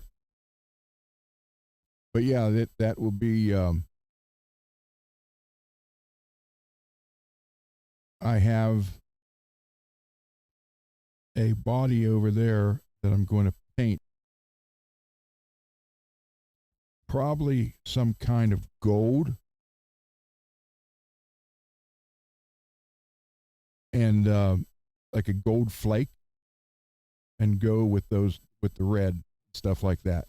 So, and that'll be a guitar that I'll show, let it hang on the wall for a little bit, and then it'll be given to someone who needs one. Mr. Mick, you just bought an Engel Fireball. Oh, congratulations. I hate to say that, but that's I need to get one of those because those things are I can't. The only time I can play them now is when my wife's not home, because literally getting them to one or just a hair past one, and these guitars hanging on the wall start moving. Uh, the two that are here, the top one is the Powerball 2. The second one down is the Invader 150, and that thing is just a freaking beast. And then I also have the Savage 120, but it's not here. It's with the other guitars and everything in storage.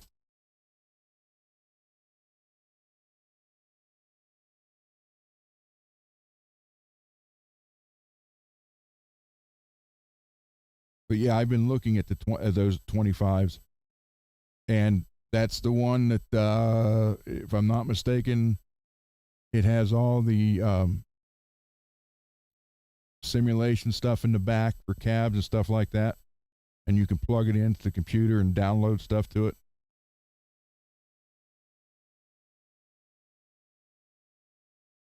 Yeah, they're the 25 is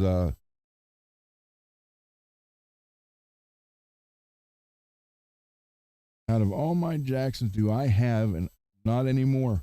No, I do not. I had one in 84, and it was the white with the except it wasn't exactly like Randy's because it was more like the black one, the black Concorde, but it was white.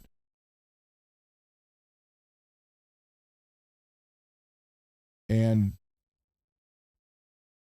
for whatever reason, I painted it 1970 Barracuda green and put a decal on it. But it had a Kaler. That was another reason why. Now it's going to look white in this photo. It's next to my black Model 2 Charvel, and you can see the Charvel case in the background look like the old Fender Tweed cases. So I ended up selling it because I didn't like the Kaler either, but it looks white, but it's actually lime green. And that's the Model 2 Charvel next to it, 87 or 88. That's an 88 Charvel. The Jackson was an 84. So, plus I had two singles instead of two doubles. or two humbuckers.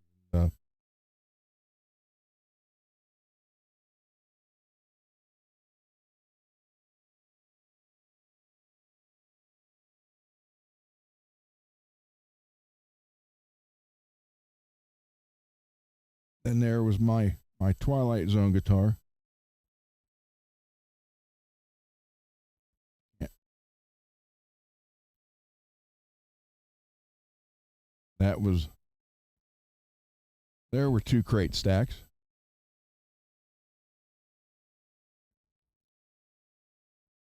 So I've always had stacks in rooms with guitars.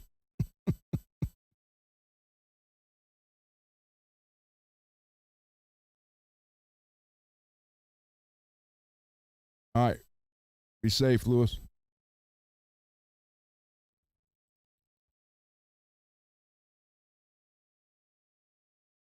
So I think it's funny that Jeff and I always called him Buff. That was his nickname. Yeah, that's me and him right there in 1989. See my ESP. Yellow pickup, volume knob, and it's got, you can't really tell it, but if you look really close, right,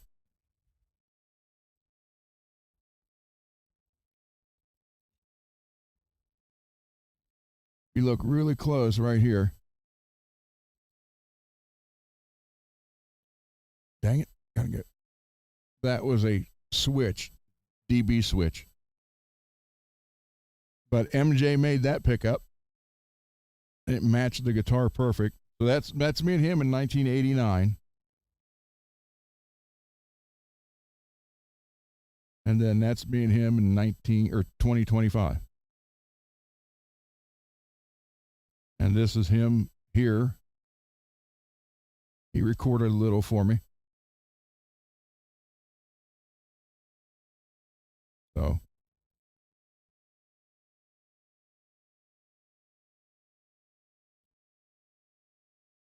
but boy, do I wish I still had that guitar.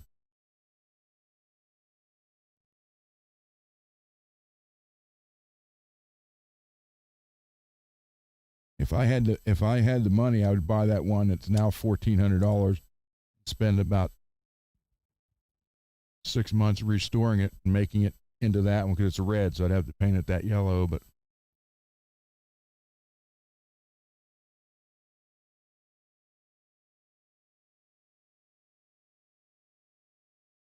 yeah, that's what, Jim, 38 years ago. Wow.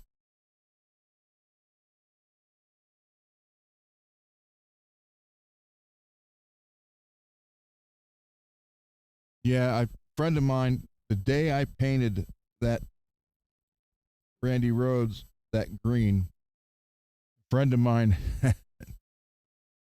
and of course then, it obviously wasn't worth what it is now, but he had a 69 70 Strat that we painted like this color yellow. So I painted his Strat that day, and then I brought that out and did that in that green.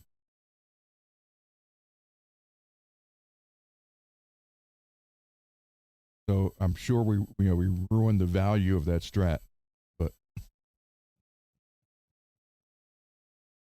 that was all lacquer clear.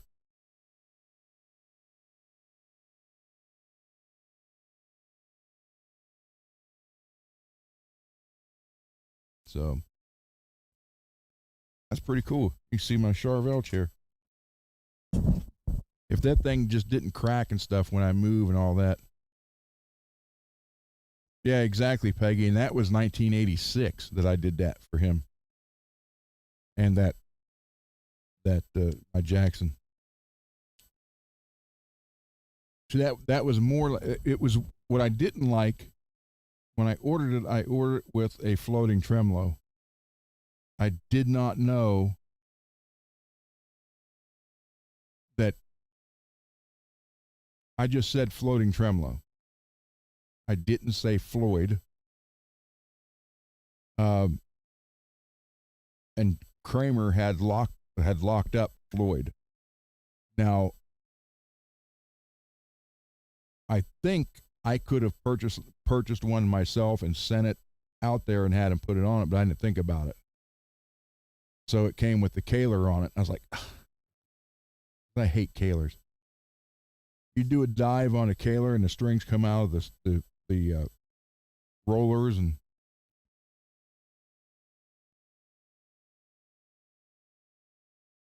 so it really wasn't.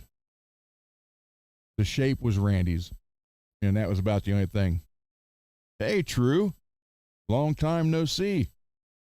Thanks for stopping by, man.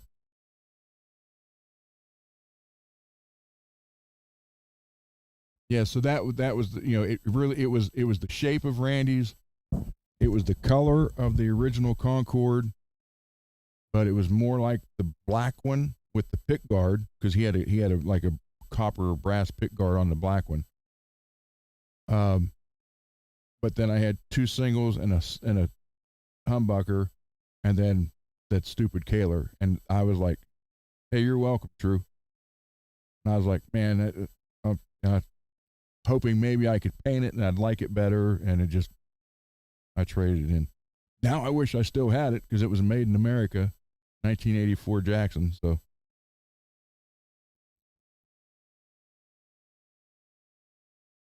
but I let it go.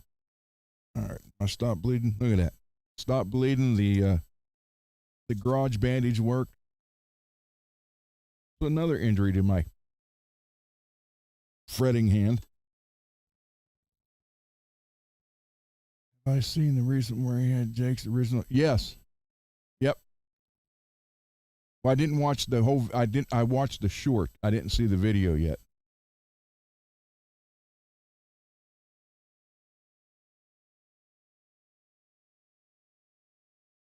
So yeah, I do plan on watching that. Believe me, I plan on watching that. It was funny because, well, you guys all know the story about me and Jake on the bus. We sat in there and played guitars. A couple acoustics, like he had I had a Ramirez Classical and he had one. I didn't have it with me; it was over here. And then he played that blue one on the bus. And then when I played electric, I played the white one that's in the Bark at the Moon video. And then that's the one I played for the sound check with him, the white one. I never did get to play the blue one. So I've actually seen it. It was sitting right next to me with Jake playing it, but I never played it myself.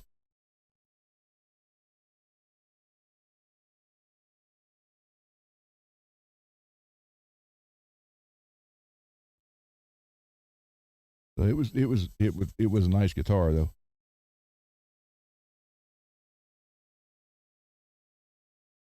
Oh, Greasy, when he handed me that white Strat or the white Charvel, the Strat looking one, I was like,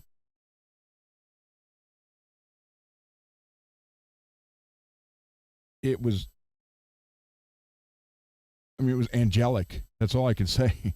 The only thing that would have been better is if Randy would have handed me his Sandoval and said, "Here, play this." That would have been the only thing that could have topped that with me playing that white Charvel. Hey, Derek, you're here.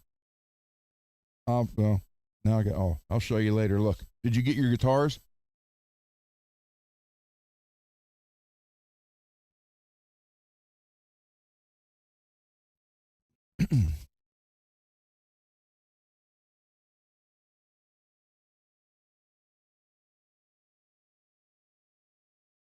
All right. See you, Tone. Thank you.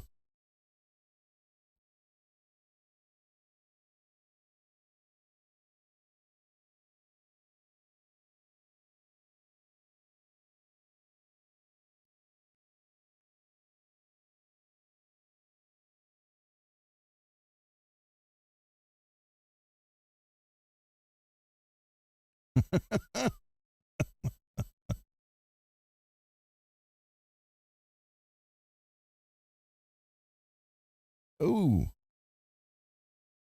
palette of anything. is not good.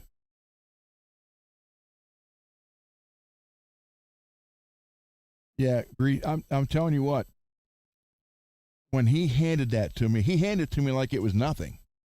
Okay, but I was like, in my head, I'm hearing, oh, and it's like the skies opened and the angels were singing, and all I could think about was this was the Bark at the Moon guitar, you know, and I, their album had just come out within at the most 2 weeks to this show, and I didn't even think I had it yet, so I knew none of the Badlands songs, none whatsoever.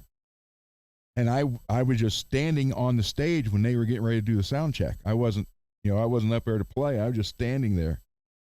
And he's like, "Hey, here." He handed it to me because we'd been playing all day, so he knew I could play. He said, "Go ahead and play with these guys. I'm going out to the soundboard." Now, granted, it sounds different when the arena is empty as opposed to when it's full of people, but he wanted to hear it. What I guess. And when Ray looked at me and says, "What are we doing?" I'm pretty sure they wanted to do a Badlands song, but I didn't know any.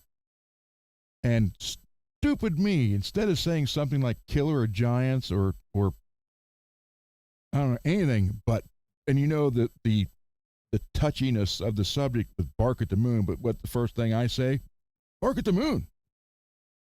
And they all just laughed and okay, and we got into it. And I was like, and good thing I couldn't see Jake's face because I'm sure he wasn't probably very happy. So I don't know, but it was funny when he walked up. I said, "Well, how did it sound?" He said, "Not too bad. You played it wrong, but don't worry, Zach plays it wrong too." And I was like, "Oh, okay." Then I had to hand it back to him, and I just like, "Let me keep this." Heard that Randall's coming out with some new amps. The store, my aunt's store, got a couple of new ones. Well, I don't know what model they are, but they got some new ones in up there. I haven't been up. I just know they have like the grating type front on them.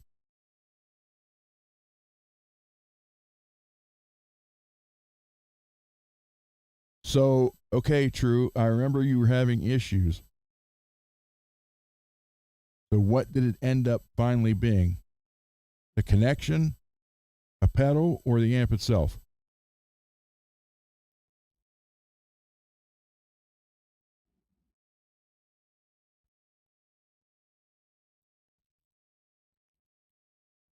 And if Ocean Spray is watching,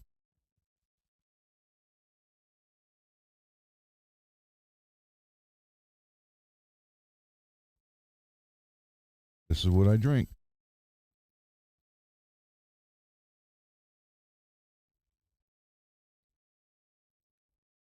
My wife goes to the store, she comes back with 7 bottles of those.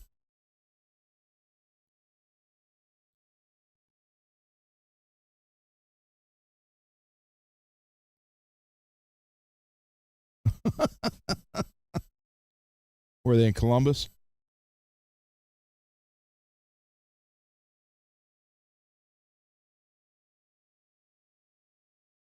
I love it. I love it because it doesn't taste diet. And if you look in the ingredients, there's really nothing in there, none of that stuff that's. So I was like, this, you can't beat this.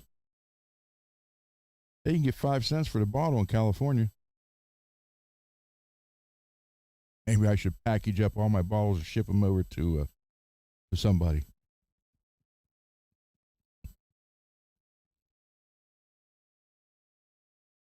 Okay, the amp will still lose signal. It's not telling them not that much anymore. Well, there you go. Yeah, it is. It is real cranberry and grape. Yeah, cran grape.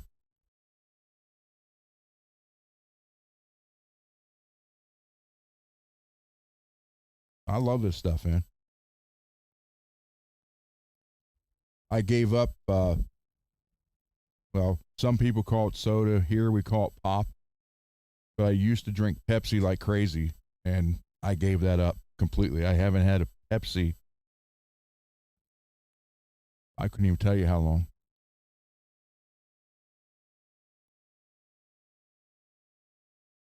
But I will tell you this: from '86 to '89,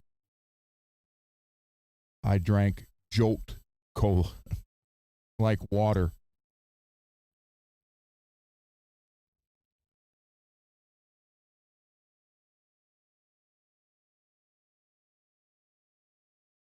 The advertisement was all the sugar and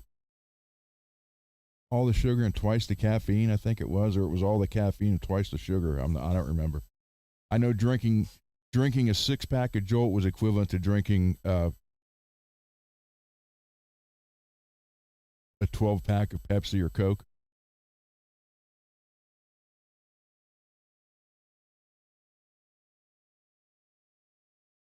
So what I don't drink coffee. I love the smell of coffee, but I don't drink it. Um, but what I do when I want something hot to drink, believe it or not, matter of fact, I did one on a show. I had one of my Stanley thermoses down here.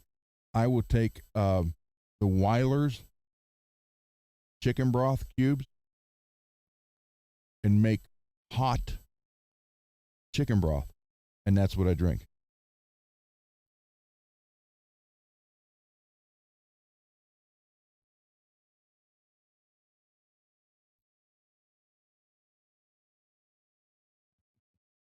With Folgers in your cup.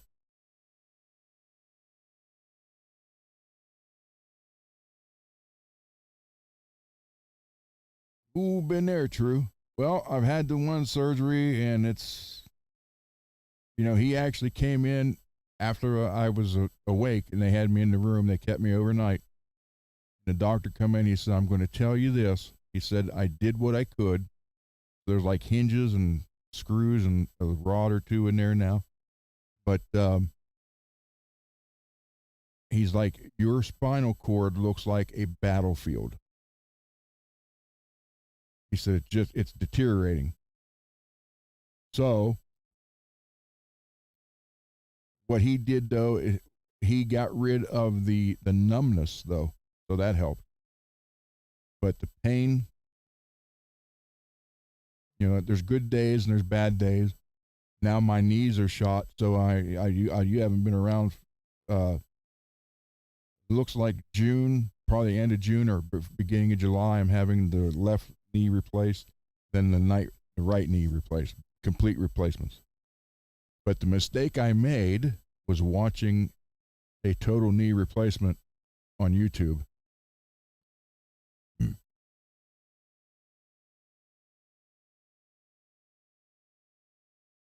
See, and I destroyed my knees and my back. And this shoulder's had 3 surgeries. This one's had 2. Now this one needs a completely replaced. So I'll have 2 new knees, partially new back, brand new shoulder. So it is what it is. I did it to myself.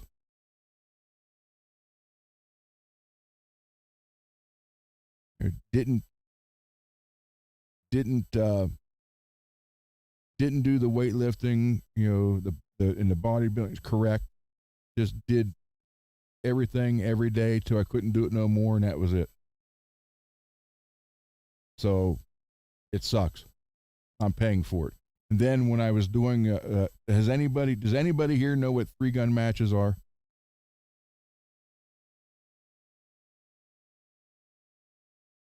Where you shoot a rifle, a pistol, and a shotgun in one competition, one round. Okay, Derek. So you would have there's 3 stages.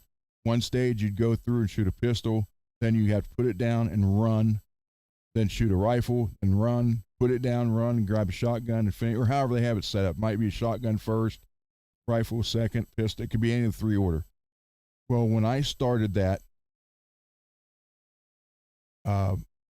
when I was doing that was in the late 90s when they were just getting into it. And we were basically guinea pigs. Because now you'll see guys, you watch the competitions now, it's like they just run and they got a barrel with carpet in it. They throw the gun in and they run and do. When I was doing it, again, they were just figuring it all out. We would have to run and then slide on the ground and shoot under a truck. And some of that was gravel. So, yeah. So between all the weightlifting, football, and then the, so many years of hard labor too, but then all that, I just destroyed my body. The only thing when I tell people I'm 61, they don't believe me. But if you see me walking, I look like I'm 90. So hopefully this will fix all that. I never realized till I went to the doctor and he did put the gauges on. Because it didn't occur to me. I can't straighten my legs completely. So, and that's all. He's like, you are bone on bone. There's absolutely nothing there. He said every step grinds in a little bit deeper. And not only that, all that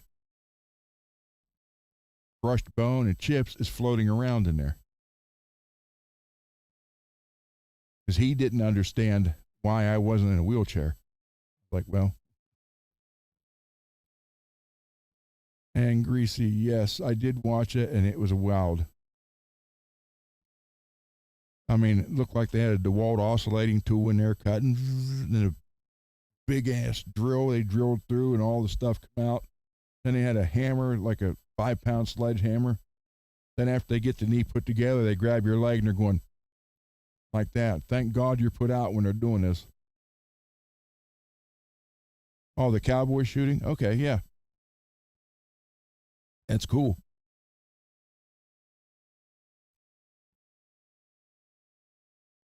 I have, I wonder where they are. They might.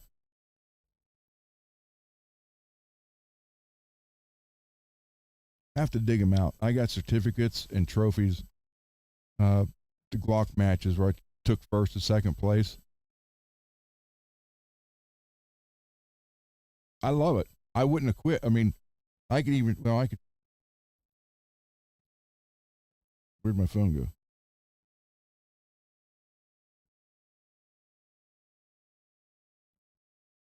Oh, right here. Well, I don't want to show all the guns and stuff again, but you can see my sponsored shirt with the shoot, all the stuff on it.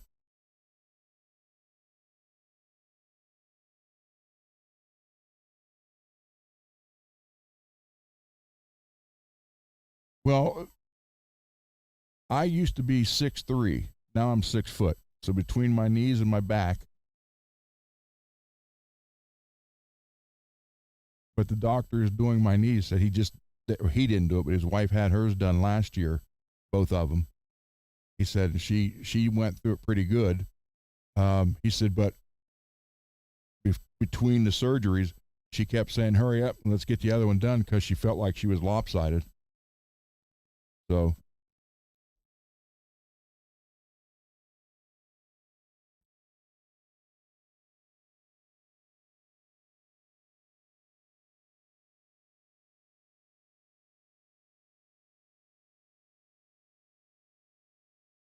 Well, I mean, I know mine is because the back compression and all that stuff, and then the knees are. I mean, literally, if I could stand up and like bend over to pick something up and kind of turn, and you just hear, and it. My wife's like, every time it happens, she's like, "Oh my God, that has to hurt." Yeah, it does. That's why, if I would have made it to the NAM show, I would have had to get some kind of cart to drive around on.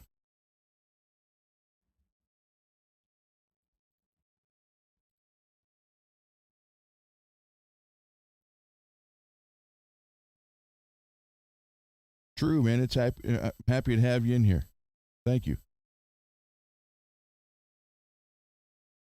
80-year-old. Yep.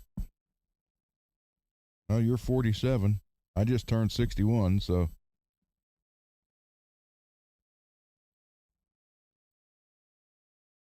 I know the under the bus guys couldn't believe when I told them I was going to be 61 then. They didn't believe me.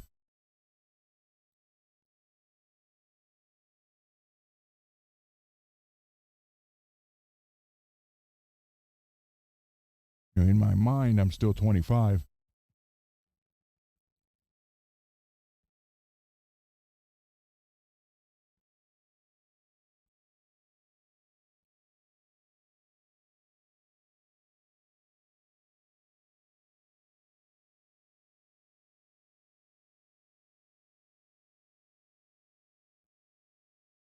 Yep.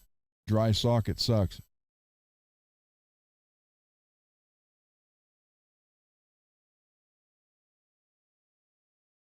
But yeah, when you were, in the 3-gun match, man, you take off running, and all of a sudden there's a 4-wheel drive truck with big tires, and you got to hit the ground and lay on your side and shoot on your side, shoot through it. Man, that tears up elbows, knees. Then they finally figured out, well, this is hurting the people, so let's not do that anymore.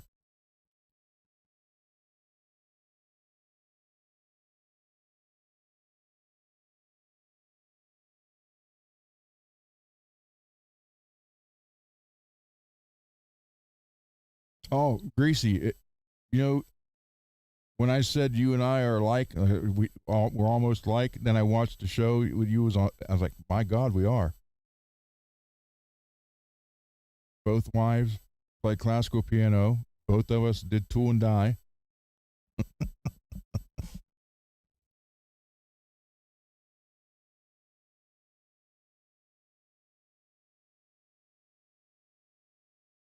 So yeah.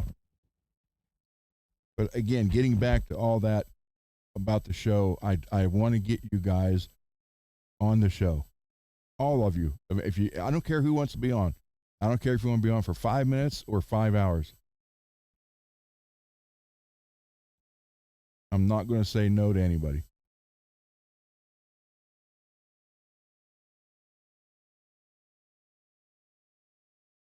Unless someone gets on here, because supposedly on the other show, he let somebody on one time, and then as soon as they got on, they started with a bunch of racial slurs. I wasn't there for that, so I have no idea.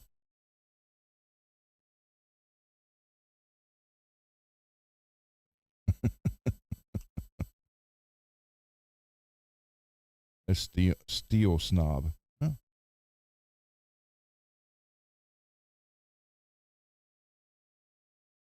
Down at International, oh, Navistar now, but International Harvester, remember the Scouts, the 60s and 70s? And they quit making them right when those got popular, the SUV type thing got popular. The die on the roof, one corner cracked off of it on the bottom part of the die that it formed around. And what we ended up doing was I showed the Japanese when I was doing it for Honda how to do it, because they, there you can only use, it was so weird, you can only use the Japanese brand stuff. But yeah, we fixed that die and put cold rolled in it like stitches, and then filled it all in. And it never broke again.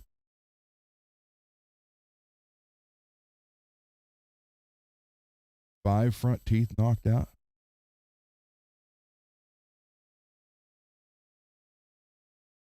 Wow.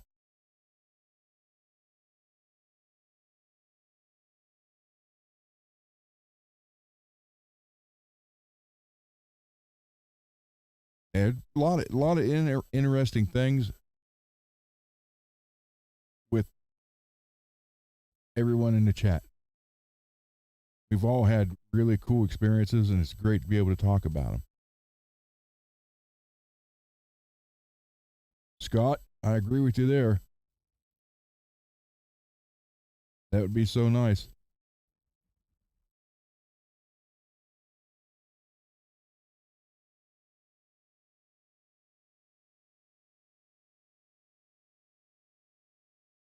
David. Let's see. 2 hours in. Sure. All right. Let me send you a link. Wrong mouse.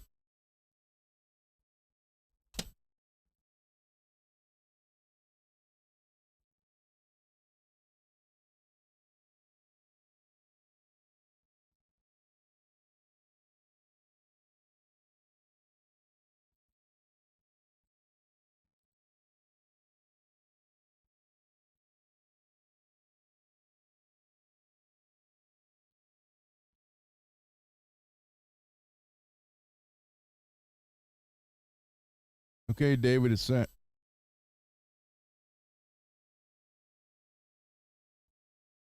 Anybody else want to join on? I think I can put up to 12 people in here.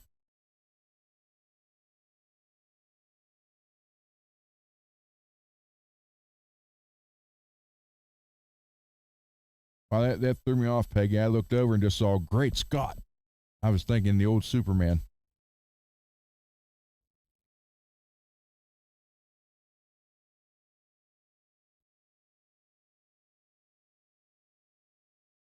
Anybody else want to jump in?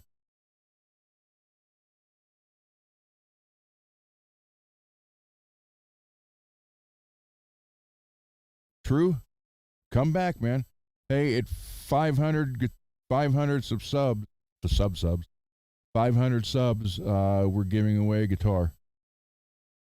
Billy Ray is, Billy Ray is doing it. He donated it to the channel to give away to help the channel grow. And I literally am praying for Billy every day. He's a great guy and going through a hard time right now. So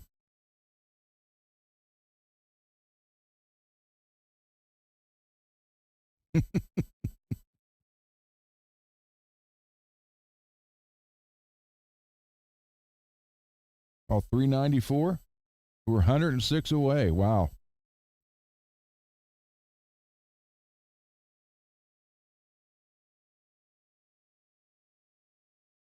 All right, true. Stay true to yourself. See what I did there? Yeah, but come on back, man.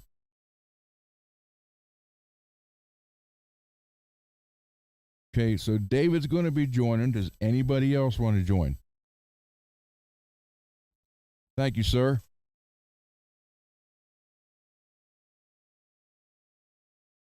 Thank you, Derek. I'm trying. I'm telling you this though. You guys are what first off gave me the confidence to do this on my own, and it's just so freaking enjoyable.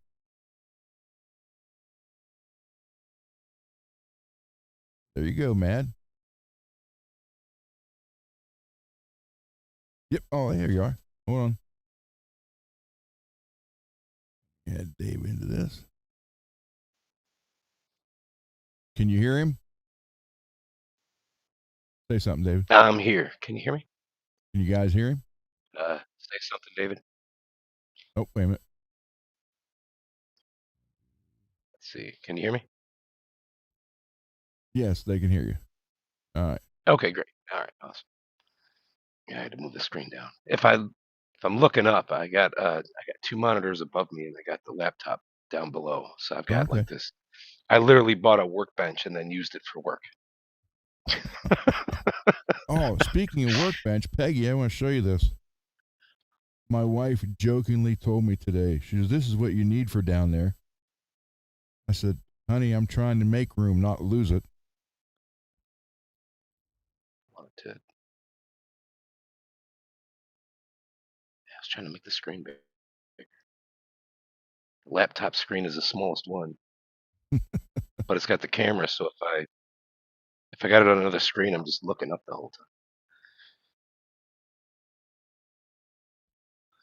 Why it still says live preview? How should I get out of that? That I don't know. Share screen. Share media. Hey, Full screen. I'll send you a link. Hold on. That. There you Yeah, go. Full it's screen through. mode. Okay. It's through email. Right. Through email, Matt. Here's what the weather I got to delete or deal with this week.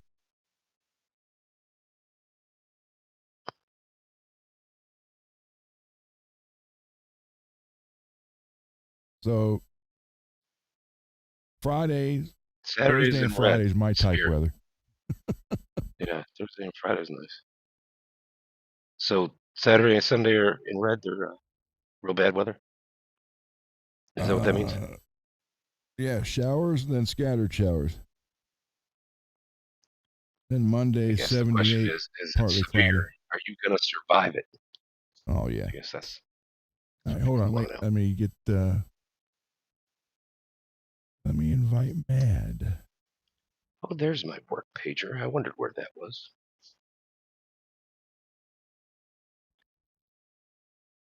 Let's see.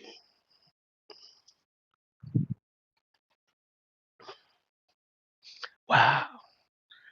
Yeah, I can't believe how backwards I was last time. I kept saying driving a truck. What I meant was parking the trailer. Everything's backwards. You go. I'm sitting there trying to move logically. See, it's going the wrong way.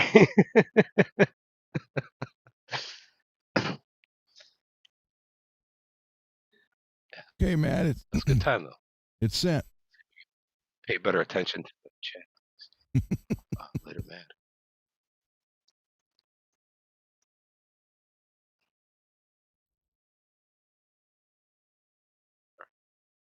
All right, so you want to do what we're here to do? Let's see.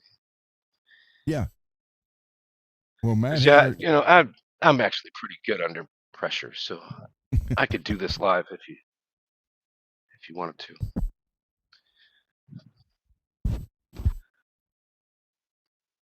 So let's see how good I can get this. You got to draw this screen closer. He does phenomenal work on I'm telling you, this is one of the best I've seen. All right, now this is the one I didn't do. Let's get. Do you want to make that thing smaller? Yeah, hold on. There you go. See if we got it. Just keep in mind, I got kind of a desk happening here, right? It's not gonna work. There you go. All right. All right, so this is the one I didn't do. You got the neck carve. See how it goes at an angle?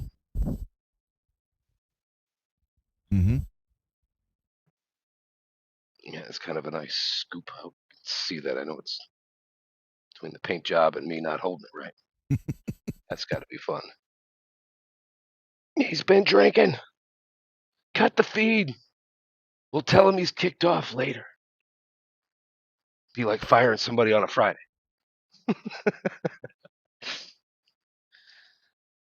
Mad, you got to hold on here. Let's see. Lewis said, how long you been playing guitar?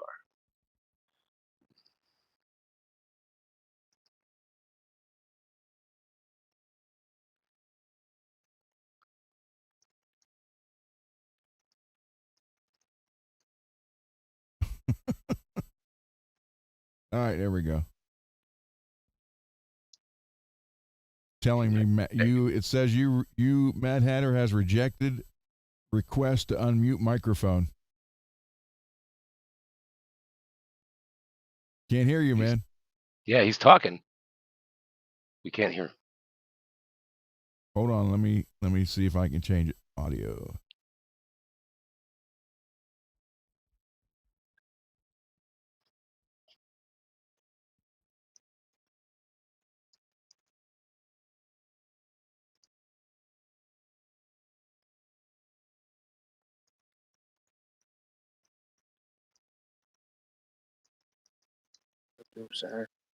There you go. We can hear you now.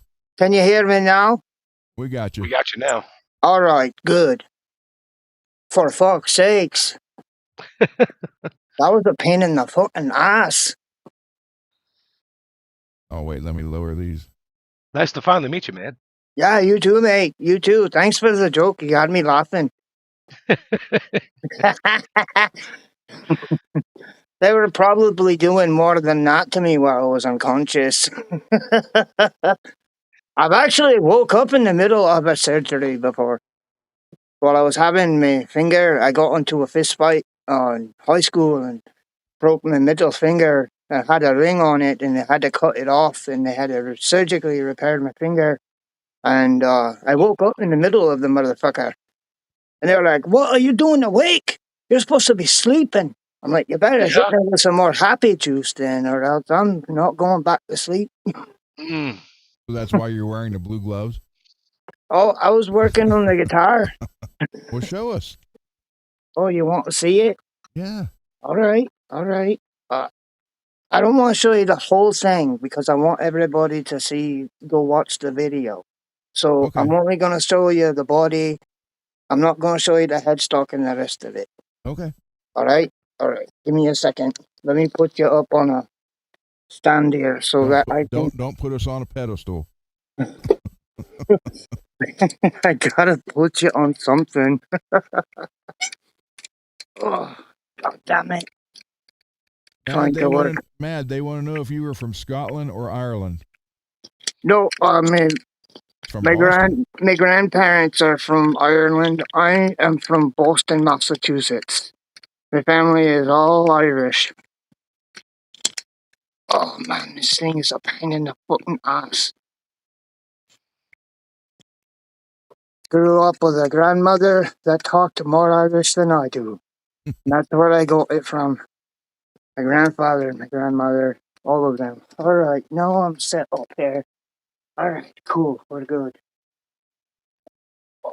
So I got Ron, the you know pickup. what? You guys have a good idea. I'm gonna put my hat on so my head doesn't look like a pea.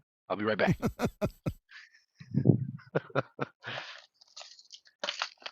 I got the pickups in it. The RJ's dual blade single coil in the neck. The Fesley is right here. Oops, I'm going the wrong way. The Fesley is right here, and BBM is going to be putting the bridge pickup in it. He's putting one of those quad rails Oh, that okay. you got from RJ. He's gonna put one of those in here, and yeah, but she's done, mate. I got the trim in there, got That's it pretty good. grounded.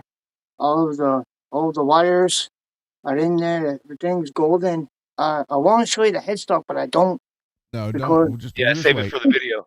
Man, that I was want quick, right? everything. You said you were gonna do that like 3 days ago. What the video? Yeah, or I don't know, make the guitar. You said you were going to paint a reverse Bumblebee. So the That yellow and black. Yep, that's this. That's this. Been working on it for Like a maybe 3 days ago. couple of months now. Couple Okay. of months. Yeah.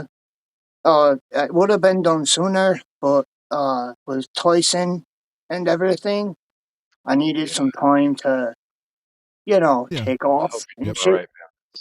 But That's it's getting a little easier to talk about.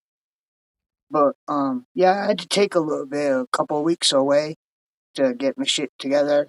He was a real fucking love that cat, man. Like me and my fiance were crying about him a lot earlier today. Just we had a couple of strays come up to the house, and we put some food out for them. And one of them looked just like Tyson, Hmm. like spitting image of him. And I was like, oh man, like that's so sad, But it was good thing because I fed him, and you know, Yep. he let me pet him and stuff, and it was really cool. It was almost like it was a message from Tyson, like, hey, I might not be here, and physically, but I'm here spiritually. Here's another kitty that looks just like me. There you go. That's the way I looked at it. Try to yeah, stay positive. yeah, for sure. You know, it's a funk, man. When you lose a pet, it's like losing a family member. Yeah. A lot of people don't understand that, but Yeah, yes, it is. yeah. Mostly everyone in our guitar community understands that because they all have dogs and cats and shit. Some people even have farm animals. but they love them just like their family. You know, everyone that's come on the channel and left comments have said the same kind of thing. You know, they love their animals and they would do anything for them if they could. So, but yeah, man, I'm really proud of this. I really worked hard on it. Cool. Yeah, it looks nice. Well, It's thanks, really man. awesome. You Thanks. did a good job, man. Thanks. I appreciate that. But I definitely wanted to I come love how on the and, stripes are wrapping around the guitar. I mean, I know that's common for an Eddie thing, but even with and tiger stripes and all that, yeah, and you it's nice can't when it like wraps the cool thing is like you can feel them, but you can't feel them. It's weird. Like I tried Oh, to I make know it what you mean. Yeah, so yeah. that you can't feel them at all, but you can like slightly, like barely slightly feel them. But I think it gives the guitar more character rather than just a flat feeling. You got a little Oh, yeah, bit of yeah. a You gotta have the tiny, texture. just a tiny, like a millimeter of just, of a feeling, a little bump, so to speak. Hmm. But yeah, well, I wanted to come on because, like, like everyone's like, "Oh, you got to get on." I'm like, all right, I'll get on." But Any I didn't want my fiance coming up at the top of the stairs yelling at me, "You're being too loud! Fucking midnight!" anybody else want to get on? We'll try 4 at one time. Hey, bring donuts. I mean, I know me. I always got one on me. I'm just kidding.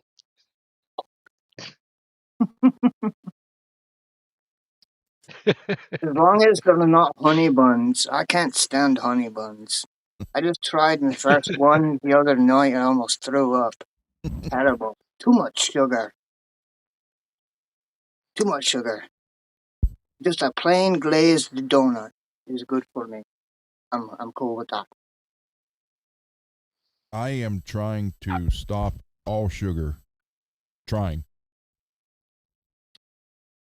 I Key word usually there have is a trying. It It's didn't say I it's not completed it's it not yet. easy. It's not easy. I can say though I have beat anorexia, and I beat it.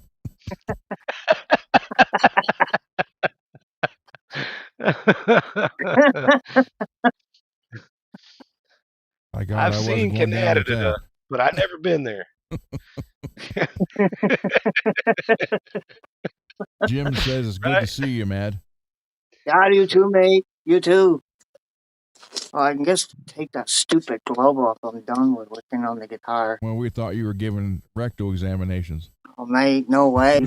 You couldn't pay me enough. I mean, think about that because I just had the colonoscopy. So think about that. Who goes to school and says, yeah, I really want to do that? Oh, well. I know, mate. It's messed up. Yeah, that brings up a good point. There's a lot of things that if you knew, you just wouldn't do. My wife decided she was going to be a librarian. She was tired of watching other people's kids for him being a teacher. So she gets to being a librarian, and she works for the city of Dallas public library, and the public has a tendency to come into that thing, all shapes and sizes. It is usually the older population that wears a bit too much perfume and Yeah, like perfume, I you can only can. I'm handle so trying not to much of swear on that. this show. You can only imagine the smells. Oh my God! I With old bet. You'd books. rather somebody died in the bath.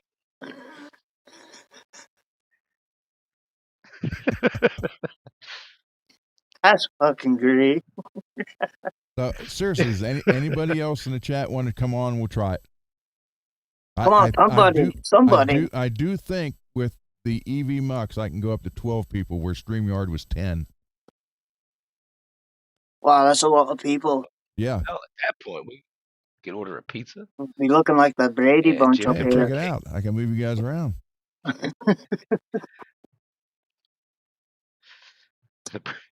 gotta move my screen. Hi, man. Let's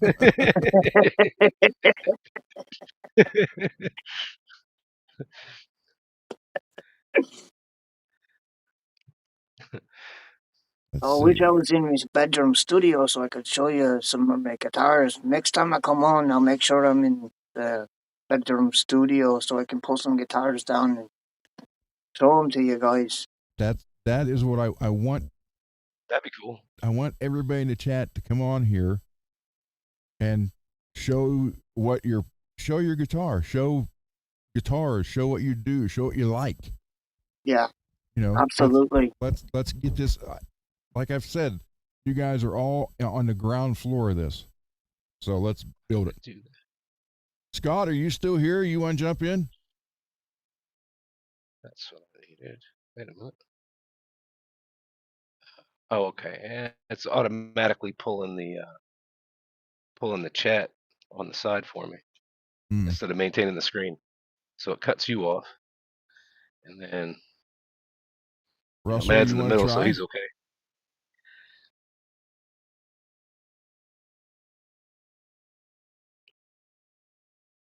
Lewis, you want to jump in? Playing screen games. Derek? Could easily probably be, oh man, I already did my interview this week. It was a good one too. I liked hanging out with him. You were there, Ron. You were there the whole time. Yep. I saw you pop in real quick. Dwight Bailey. Hitman. Oh, work won't allow it. So Derek's at work. Oh. Hey, you're getting paid to watch us. There you go. He's That's got very it figured out, optimistic, everybody. Ron. I mean, they might know about it. Then they're like, okay, we're docking this hour. Derek's got it figured out, man. Come up a little short. What you got there, mate? What guitar is that in your hands? This is call it a relic or relic tiger. Let's see if I can back this up properly. There you go. Try to do that. Mate. And I got a fretworks thing up on the top there. Maybe y'all don't see that. Hold on, I can get rid of that. Hi, there we go. I didn't know if everybody else could see it. I don't know. Yeah. All right. So what I like to do is I'll play from my left knee, and I keep my switch backwards. So up is for the bridge. So when I'm playing, I can hit the middle, and I want the bridge back, and I just hit it like that. I always feel like I'm going behind it if I'm trying to do it the other way. Right. But I flipped it on the N4 one day, and I just never looked back. I was interested in having it on more guitars. So hold on, let me I'll answer. typically put in the route for the switch. Nice. I like the relicking. One, that looks good.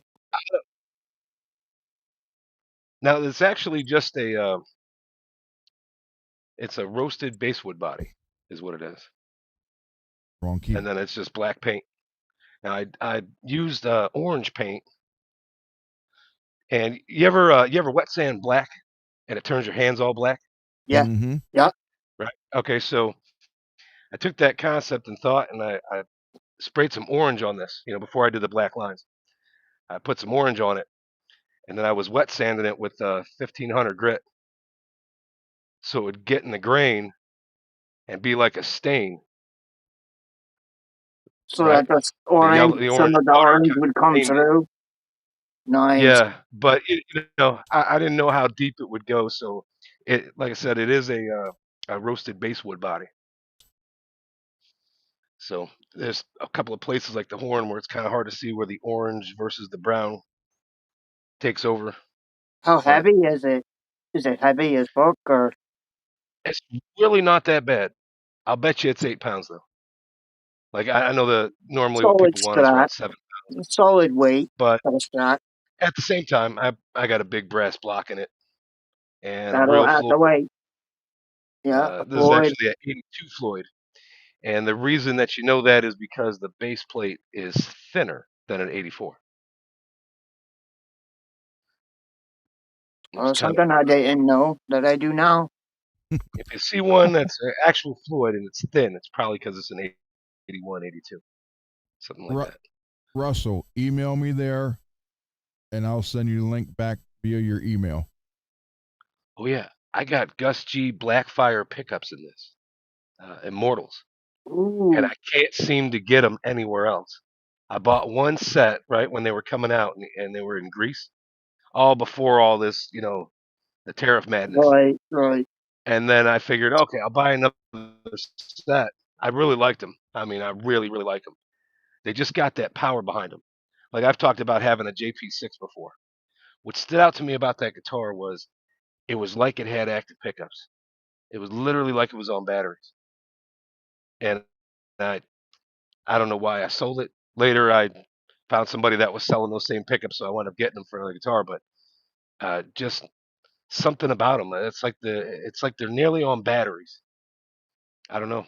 It's nice, but yeah, they're passive and they're not even more than like 10K. Yeah, I've seen a Normally review of like a them JP, I think 50. when they first came out. They sound really good. They handle high gain really They're made. well. It goes to Um, show you can't always judge where something was made versus how good it's going to be. Uh, I was really really shocked, but well, you can tell actually by the look of them, the uh, bobbins, all that. They're made in the same shop that Dean makes theirs. the DMT, the Dean Technology, Yeah, magnetic technology pickups. Yeah, yeah, those are good yeah. too. It's the same company Nice. making these, but I'm sure they're making whatever they got for Dean, for Dean. They did these for Gus G, but uh, very interesting. I could tell right away they were like they're made from the same people. You could tell by the bobbins. But yeah, Russell, what I it's wanted to that. show about this one was this is what it looks like when the neck carve comes out just perfect. Just perfect. Let's see if I can get that a little better. All right. Dealing Lot with of the lot of access to the higher frets.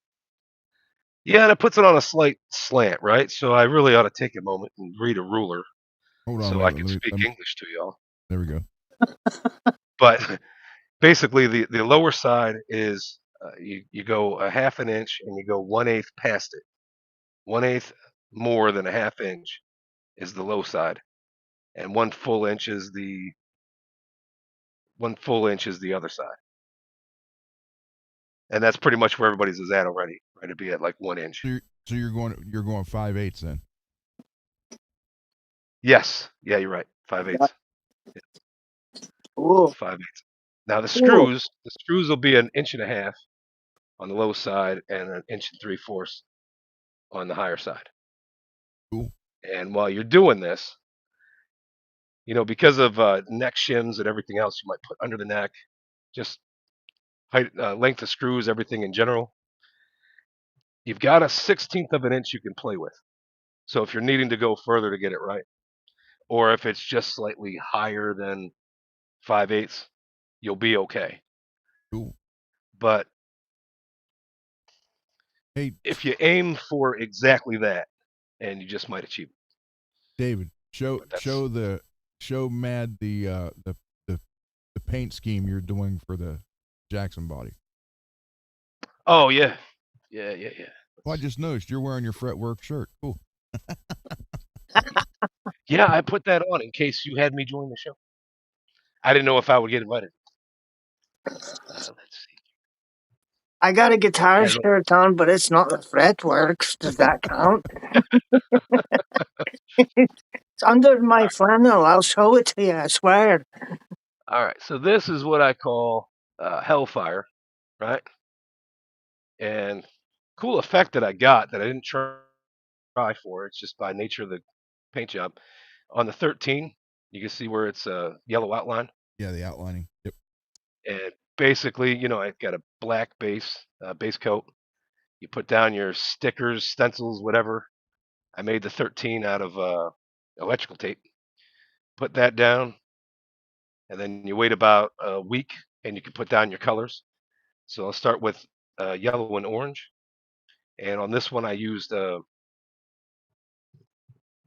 fluorescent orange with yellow as my pretty much my base coat for the color. And then the next day Cool. I sprayed more orange and I sprayed some red. So then, oh well, wait a minute. I guess with this, at some point, I made it white so I could make the skull. I kind of wish I made it black. I think it would have came out a whole lot cooler in black. It's just skulls are white. Everybody knows that. Right. So anyway, I'll do something like this. I'm gonna try to burst it instead of just random colors in different places. Or that is to say, I was thinking more red around the backside, right? Mm-hmm. And then kind of more orange up at the top, more yellow in the center. That would look And cool. we're gonna, but mind you, it's still gonna have the black, and it's what I call a black lift because after spraying all these colors, I'm gonna paint it.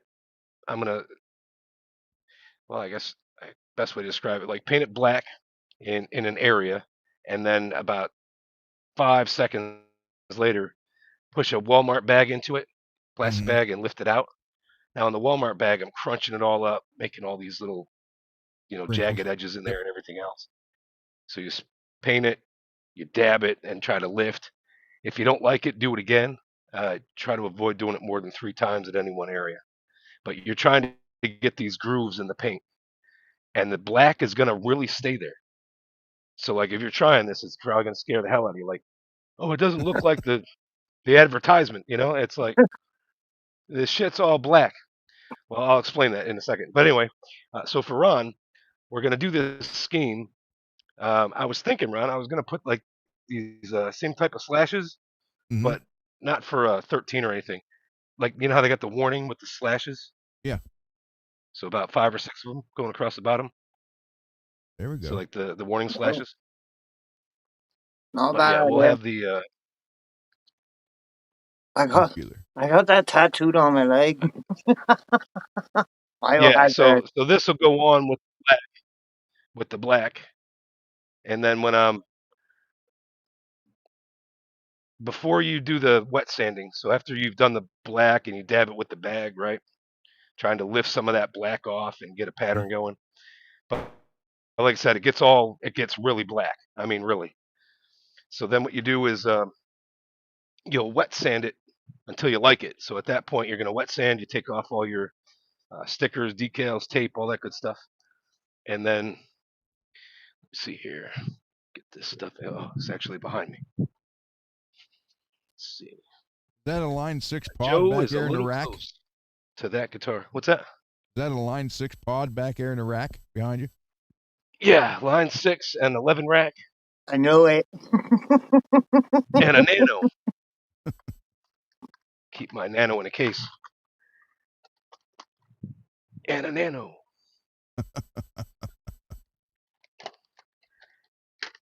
I bought it used, and I think somebody had it before. And my power input, it seems to wiggle, Mm. and this knob's got a nice ding on it right here. Let's see if I can turn that right there. See the crease? Yep. And then these, I don't know if they do that on everybody's, but they kind of move. They twitch. So I don't know. I'm real careful with it. That's a piece of expensive equipment. And Ron, I don't know if I can. Does it show that? Let me see. Yeah. Yeah, that little shelf right there for your 9mm, right next to the bed.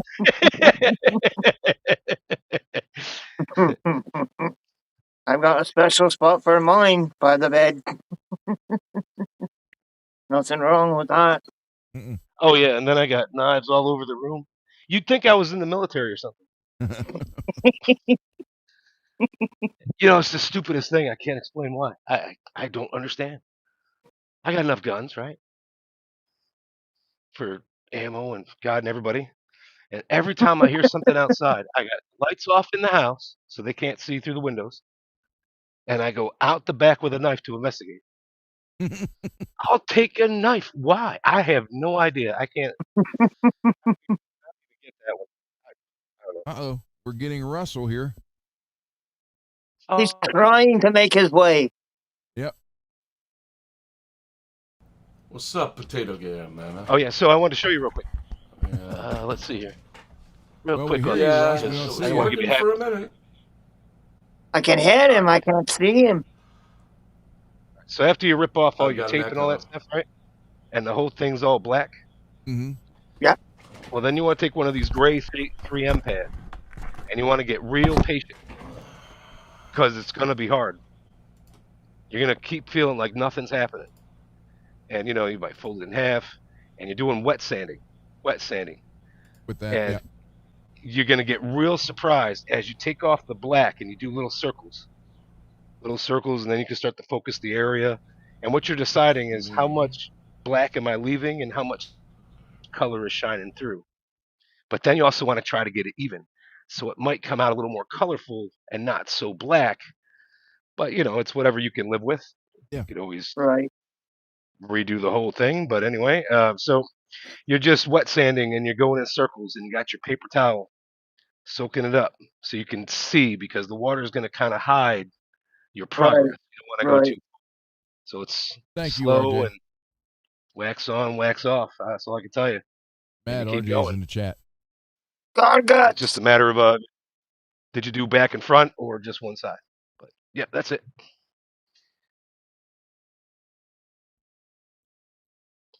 All right, so you got guards on? I don't see Garguts. No? No, it's I Oh, thought you RJ. said Garguts. No, RJ. Oh, RJ. Oh, I thought you said Garguts. Fucking A, I'm going deaf. Okay. Yeah, you're muted, Russell.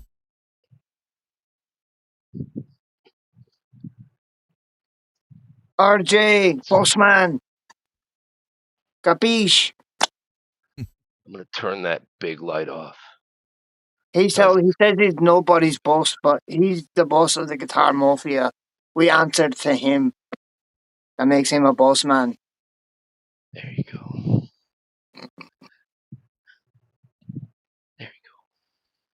David, looks like your camera like kind of foggy on one side. Is there like is it smeared or something? Yeah, probably. All right, man. I'm gonna lift up my shirt. Don't look. Don't look. Figure out how to wipe this thing. All right, how we doing now? Better? It's probably when I was moving it before. Trying to get that angle. There you go. Is that better? There you go. Yeah. There you go. Nice. All right. Yeah, it looked like he Hope was you weren't like peeping on me. cloudy Like a on little bit that of one fog side. in there. I know what you're talking about. I saw it too. I just didn't say nothing. Well, I Tell you what, sneezed earlier. I blessed my coffee, my computer. You'd be surprised. the best thing I did was upgrade to this 4K camera, man. It was like before you couldn't see the crackle design on those guitars. Now it's like poof. And it wasn't that It's expensive. vivid. It's very in your face. And it that camera was not that expensive. I think it was like I got it on sale. I think for $89. Oh wow, that's a steal.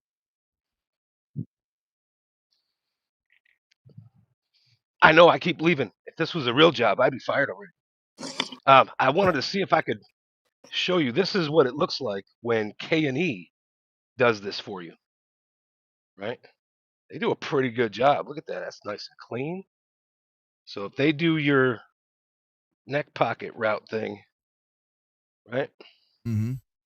They do a real good job. So if you're interested in buying a body from K&E, they got some things to choose from. And tell Mitch that David Edwards sent you, and you need that JS1000 neck carve that he does, right? The angled neck pocket thing. But That's what you need. but Oh, see, Oh yeah, David. Andy Timmons signed my guitar, There you go. and I can't remember. hell yeah, But mate. see, David, Like it's black. you're on here, so they send you their guitars to have you do it. Not Oh no, I got you. If you already have the guitar that exists, then you need somebody to do it. But if you're buying a new one, you can always ask Mitch. He might hook you up. That's cool, mate. But yeah, I like that. That's a nice guitar.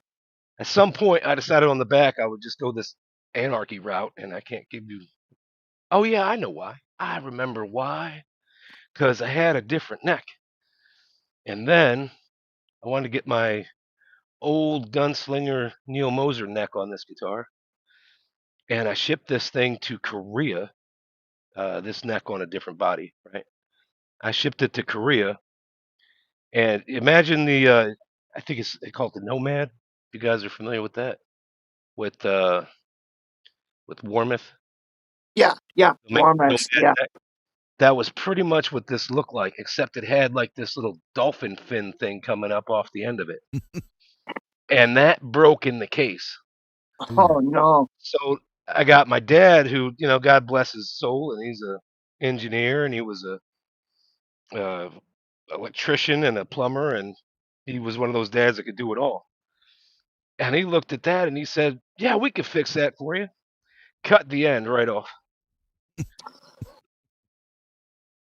Just he asked me. I was stupid, and I said, "Yeah, okay, I trust you."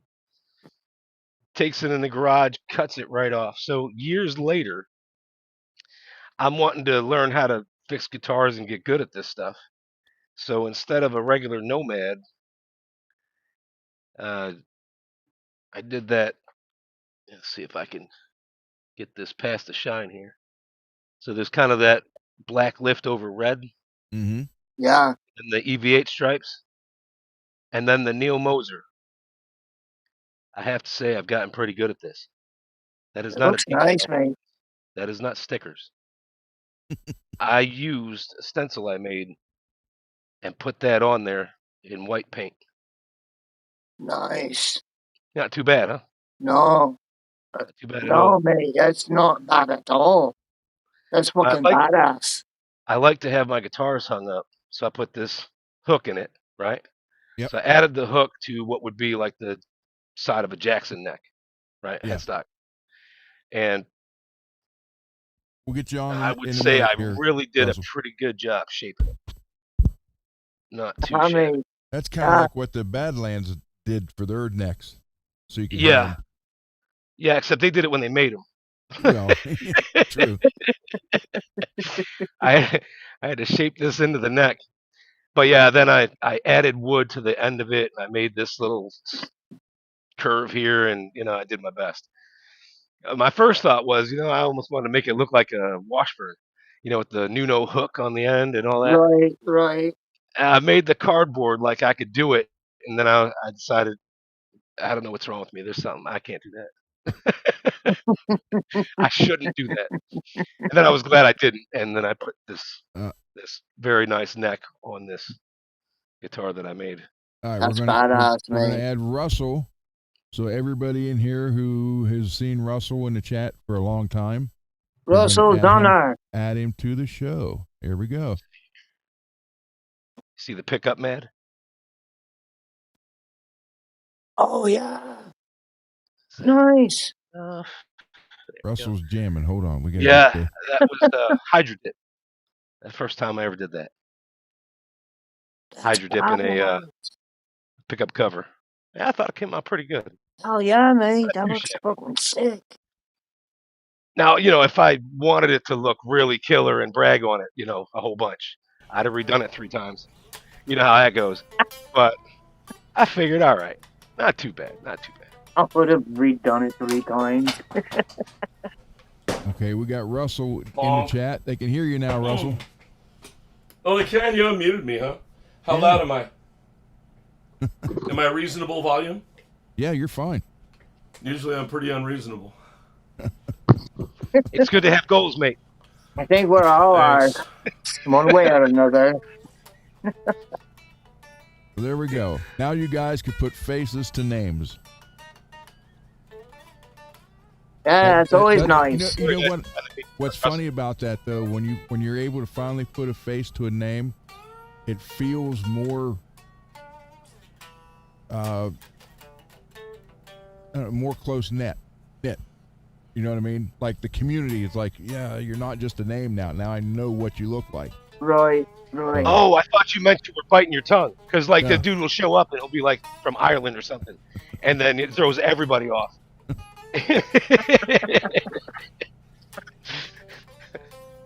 Trust me, man. I think I threw everybody off when the first time I ever put the video up. Everyone was like, "Whoa, Let's put what that the down. fuck?" I'm like, "Yeah." I used to Alright, get Russell. picked on the whole time I was in school for it. Oh yeah, you don't want to hear that. Plenty of fights. You have one you want to show us, Russell? Oh, do you want to see something? Yeah. Oh, this is my daily driver. I got to put a couple more strings on it though. When I'm able to play a lot more, I'll probably get around to doing it. I'm lazy. This here is a an Ibanez AX 7521, made in Japan. I believe these were run around 99. This one's a matte gray. I got 3 other ones. I got 2 of the metallic cherry fudge and 2 of these matte gray. I still haven't found a stained oil one, but I'm not really looking because I got a bunch of these and they kept appearing, and I would have like 20 of these things, I swear. I just like them. I got them because I could afford it, and it was cool, and, you know, it was kind of a normal-looking guitar, especially for a 7-string. But I really ended up liking this neck a lot. I did. It's actually quite a traditional neck. I mean, this is a mahogany, double cutaway, 24 3/4 inch scale 7-string. It looks like a freaking Les Paul Jr. with a hand butt, with the HH. And the fun part is... Hold up the body Yeah. one time. Oh, sorry. Hold up the body. Yeah, the camera's lower than you're thinking, I think. Yeah, it's just sitting on top of the computer because I couldn't... I broke the mount. Trying to get it, because I'm all wedged into this corner right now. These are like all local brands and Dutch Bros. You know, like local extract cannabis... all my dealers, man. All my medicine companies. But yeah, they aren't super heavy. They got a little bit of neck dive. I mean, I moved the button to here, and that helped a little bit. Sometimes sticky tire weights, you know, those little squares of lead. Mm-hmm. You get them down here in the control cavity, and it can, if you have a slight neck dive, you can offset it. But yeah, I could show this. I got a bunch more to show too, but I really want to go through them more. This one I was just playing because this is just what's handy right now. So, I mean, if you have questions about them, that's great. I mean, you won't even find they don't have, like, you go to the Ibanez wiki and that thing is really hit and miss. There's a lot of info there you can't really find, or it'll at least point you in the right direction to find the real information. But for some reason, the metallic cherry fudge finish, it's in the Ibanez catalog. I think it was more related to a spot model for Guitar Center is what I'm thinking. Because it doesn't show up in the wiki at all, and I've tried to put it there. So, anyhow, I feel like I'm kind of rambling on. And my camera isn't You're good. watching the guy talk sideways. You got any more you want to show? Go ahead. I'll highlight you. Take the floor. I wouldn't worry about the ramble, Well, Russell. I mean, I have to. I got cat a knocked autism this part. guy down I mean, again. it's probably already up. There's another one of the daily drivers just because it's handy. My primaries aren't, but it's like, you know, a lot of, let's see if I can get that to show, and the potato can does not show flame. I like these little, this is the kind of stuff I'm into because I can afford it, and you get like cool little features. I think this one's from somewhere in the early 80s, but this is an Aria build. The acoustics in Japan weren't really built at like Fujigen or a Matsumoto. They were built by like Yaris, and Sugi builds both acoustic and electric. But yeah, it's a flame. It's not a big one, but it kind of rattles a little bit because the cat knocked it off and it got another chunk in the bottom. But I mean, I like having nice guitars. I wish you could see all this detail. I know this thing doesn't show it at all, because there's like a 3-piece flaming deck on this. Like it starts to, then it stops. Right. Yeah, right. it's There you go. Yeah, so, and I do find a lot of this, man. I don't really chat it up a lot because you can find a lot of really good, even if it's plywood, it's still, if you can see inside, no, you can't see on that camera. You can see the inside's all flamed too. So I mean, if it's not solid wood, at least it's flamed plywood, I guess. But yeah, I mean, I like these little things, and the older ones always sound good. You don't have to break them in, right? According to Satriani, I'm not used to playing with these things in. What's that? According to Satriani, it takes like 3 to 5 years for a guitar to become a good guitar. Yeah. I think some people torify them by playing the music and stuff. I know Yamaha does a,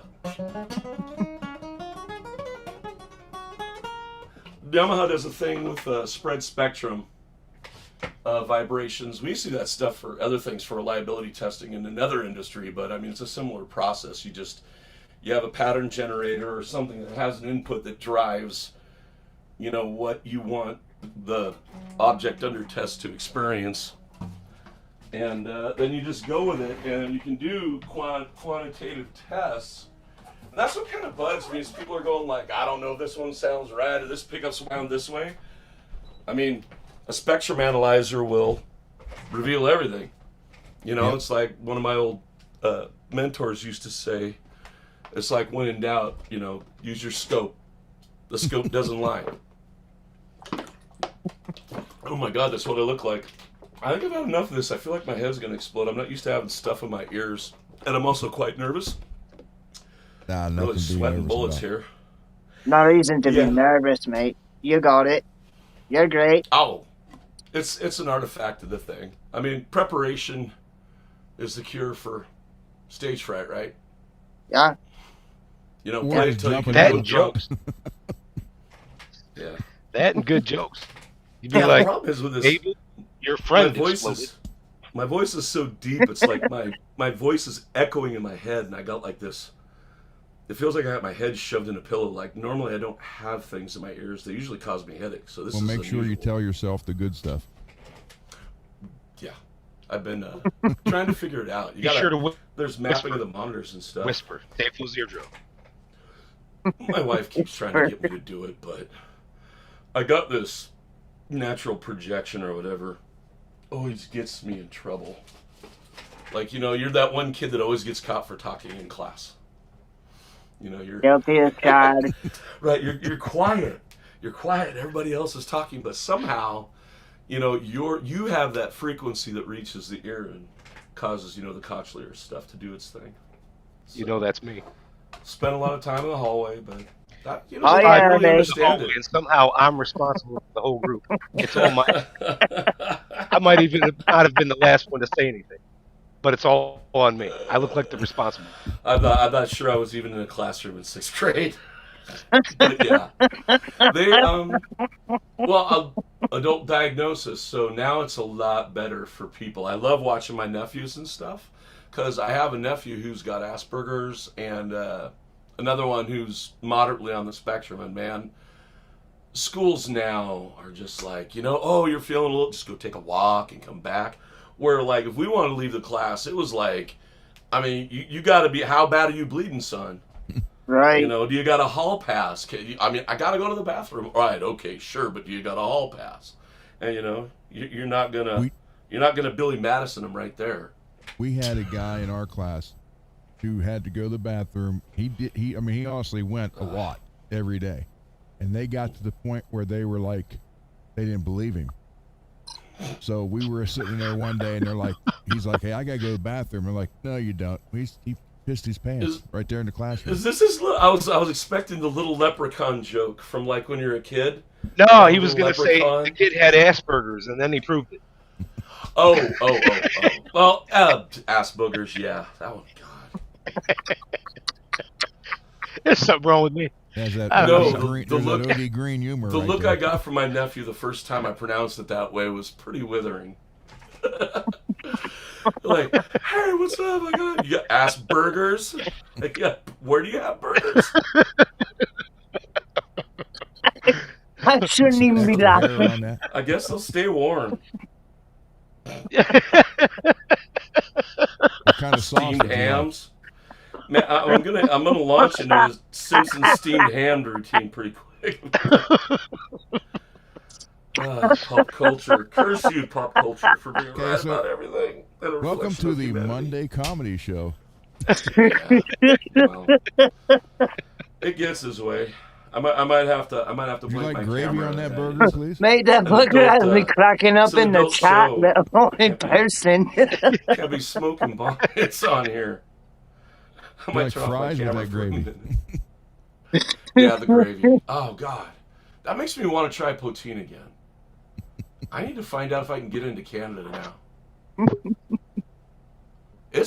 You'd be surprised. 1 out of every 4 people, they actually check your background for going into Canada. I can't Yeah, get there to save they me do. life. Well, I figure I have to pre-qualify because I called and I asked, and it's like, well, yeah, you probably should. Because it's not anything bad, but the United States, Canada takes driving a lot more serious than the United States does. Oh, Like yes, they way do. more. Like they didn't like my driving record, even though it's a while ago. It's That's like, what kept me out, mate. yeah. Like, literally, Well, it was like a 20-year-old charge. It's like, I I'm do feel bad scared. about it. I feel bad. I mean, any type of reckless driving charge means that you were like not being safe for people around. How do you think that woman and And those I kids? felt bad about that in Yeah. hindsight, big time, and I still do. Mine wasn't a reckless driving charge. It was just an accident. I just got in a car accident. That's all. It wasn't no major trouble or nothing. They didn't want me in their country just because Were you the I'd only been. car that was? Was I the only car? I said, were you the only car that was moving? No, No. nope, no. David, move your mic over a little bit. But because I had Yeah. been and it had been in a police report, they didn't want me in there. Oh, well, you Yeah, but that unsafe was bank driving. robbery. I never got charged with nothing. So what the fuck? That was But- bank robbery. But Dad. you're on Yeah. record. You were in a car accident. What country is that? Is that The what? that U.S.? That that I the got in. US? Yeah. The car accident was in the U.S. Yeah, I was Okay. trying to get to Canada to go watch an MMA fight. Yeah. They didn't. I We never got. used to go Never just get got to beer. go. We used to go across the border all the time to get beer because they had the good beer in Canada, right? You get Labatt's down here, but man, you don't get away with a trunk full of beer even anymore. When I was younger, I used to be able to get in Canada before I even turned 18. Yeah. Like nothing. Like I never even got pulled in or nothing. Get right through without ID or nothing. Go to the strip clubs, everything. Get lap dances all night. Watch bar Yeah, fights so after it's- they close. Yeah, Portland's kind of ruined us. I mean, we All don't really stinking like have alcohol. people don't understand. I mean, like they tried to start a Hooters here. Okay, Hooters tried to set up in Portland, and they didn't do any like market research, and didn't realize that the full nudity 18 and over adult clubs have been here forever, and there's like literally hundreds of them. I mean, you can find the listings of the paper, but there's clubs all over the place. You can even buy one. The Acropolis was for sale right now. A historic strip club in Portland is for sale still. But I guess the point I was getting at was Hooters tried to settle in at an old Tony Roma's, and they settled in between Club 205 and Jody's. And it was like there's like 2 strip clubs, full nudity, a block away from you with excellent steaks, both of them. Because I mean, if you don't have good food in a strip club, you don't stay in business around here. It's Oregon. You got to be a foodie no matter what your business is. I don't know. I feel like I'm just going off into here, and this is all supposed to be about like guitars and fixing stuff. Or And hanging I've got all out, this- mate.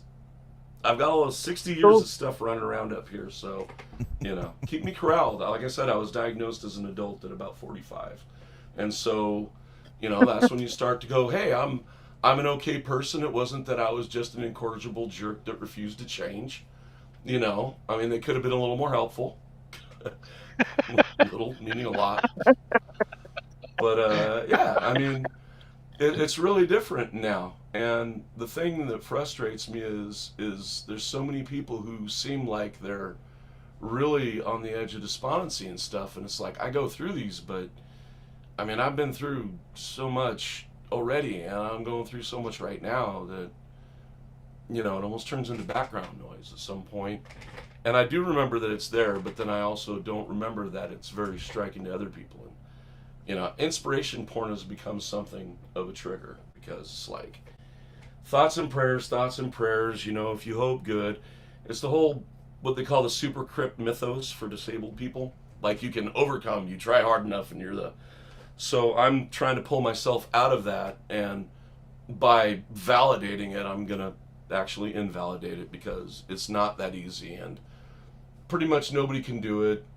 And, you know, everybody needs a little help here and there sometimes. Absolutely. You know, we aren't meant to be... If we were meant to be alone, then our arms would be growing out of our backs or something, right? We'd be able to do all of this on our own. Somehow, us as an organism needs our other organisms. So, and that was all over the place and way out in the weeds, but thank you for being kind. And, I gotta tell you,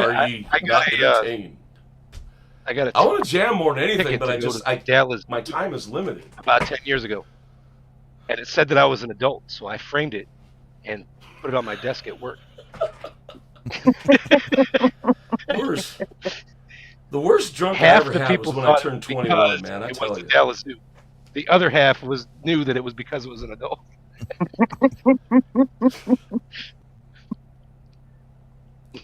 Yeah, we fall victims to not just our own perceptions. It's hard for me to even hear what's in these things. My skull is reverberating. What if I pop one of these out? If it'll be... Oh, wow. That might What's help the you. difference? Yeah, that helps. I see why people pull these out on stage. Just one of them now. Instead of both. I mean, I see them pull out both. But yeah, in order to do this stuff, I've just got to... Headphones come off. I haven't found a pair of headphones that'll stay on while I'm actually, you know, doing stuff. You know, I'm banging my head, you know, over the place, Heavies. running around, jumping, doing flips and crap. And Look. they just don't stay on, and this seems like the right thing to do. Plus, they look a lot cooler than headphones. I was looking at these sets of headphones that are called Audio 1 instead of audio. It's Audio Okay. 1. Okay. I believe Fluff, Ryan Bruce did a review of them, and one of the guys in our guitar, CD Nelson, I believe it was, did a review, and BCG 5150 guitars did a review of them, and they love them. They love I got them. these, then I found out there was open back in-ears, and I'm looking for those because I actually prefer open back headphones too. For some reason, just wearing things that cover my ears brings this tremendous amount of... see, I'm not the only one. Yeah, it's a tremendous amount of back pressure, but they also tell me I have weird ear canals too, so... Doctor says, like, your ear canals are, like, straight back to your ears, and I'm like, oh, is that where they go? And apparently not. Apparently they go all over the place in there for some... But yeah, I've always been able to... I have a little bit of garblage in the range and the frequency of human speech, and I always thought that was related to, like, maybe a frequency, like a loss of sensory, like not a loss of ability, but a loss of the physical part, right? In sort of a spectrum. But then I learned not that long ago that something I've suffered with my whole life and just thought I was dumb is it's always been extremely hard for me to pick out lyrics in songs. It's always been hard for me to separate them from the instruments. I can hear them, but I hear them like as just sounds. I can't. It's hard for me to form them into words. But there's so you're hearing them like kind of like Charlie Brown's teacher. No, I hear it clearly. It's just my brain doesn't process it into actual like language. It's like when you hear a trumpet talking, it's like, well, what words is it using, right? It's not. It's just it's making those trumpet. No, wait, phonetics. David, you need to. We can't hear you hardly. But yeah, there's a name for it, and so that helps me understand how my auditory processing works normally because I can hear things like way, way, way off. Like we will be watching a movie in the living room, and I can hear the toddlers like at the other end of the house, and I'd go like, "They're coming out, honey. The kids are waking up," and she's going like, "There are things exploding on the TV," and of course. Right? Shortly afterward, it's like something down in that other frequency range heard a little scruffling, and it's separated from what's on the TV, right? So I don't know if that's all linked with the other auditory thing, but it's a whole processing map. Because I mean, I didn't understand like black metal vocals, but after listening to it and looking at the lyrics for a couple of weeks, then taking the lyrics away, I could actually go listen to a new song that I hadn't heard before and pick out a lot of the lyrics. There you go. Like people visually, like you can't see how fast that guy's playing guitar, but it's because you haven't trained your brain to process that vision. Because eyeballs don't have a frame rate, it just doesn't. It's as fast as your brain can process and keep up Right. with it. So now I see some of these guys. I'm always making the comment on these influencer guitar players, like, get a faster camera, get a faster camera. Doesn't matter if it's faster frames, you need a better image sensor, because it has too much latency. It can't pick up what they're doing. And when the A to D converter goes and do it, it's just registered as like it's strobing. It's missing frames. Maybe that's relative to what we're doing. So maybe I got almost back on topic, or somewhat topical. I'm forgetting people can see me. I'm not used to that, man. I'm barely just getting outside sometimes now. I was almost fully agoraphobic for a while. It's terrifying. So anyways, I don't want to lose that because I love it. I mean, right now, if I could go out, there's Clackfest going on. They're doing stand-up paddleboard races down the Clackamas River. I mean, they're only like Class 2 rapids, but still. I mean, this is the kind of stuff you do growing up in places like Oregon and Washington, Idaho, well, anywhere actually. I mean, I see a lot of videos of Michigan, and upstate Michigan looks a lot like here. Upstate, or the Upper Peninsula looks a lot like here. Upstate New York looks a lot like Oregon. I mean, I see videos from there. I'm going like, that was just like here. I mean, what is all this? Now I see why people make a distinction between New York City and, I'm not from New York City. I'm from upstate. A big difference, it really is. I got that from my brother-in-law. He comes here talking about, hey, well, at least we're on a good block. And I'm like, I have no idea what you're talking about. I mean, that's meaningful to people back east. But out here where, like maybe you got 4 blocks to a mile, I mean, that's a lot of turf. Yeah. It's not very vertical. It's all laid out like this. It's not as bad as like Phoenix. I lived there for a while. I mean, that place was like, wow. I mean, how far can you build a city out into nowhere? It's Hey, just Russell. huge. It's so massive. It was fun blasting through it in the car, though. It was awesome. Lewis has a question for you. Oh, please. Last one. It says, he must not been here. Hey, Well, Russ, I do wanna- what's I- the 7-string guitar back there? Which one? 7-string. The 7-string. The one that I was holding? Yeah. What is it as far as, what do you mean? You want to I see don't it think again? he was here when you Yeah. were Yeah, showing go it. ahead and show it again. Hold on, This is wait, the one that I play most of the time. Let me see if I can get it into There you go. frame. It's Ibanez AX 7521.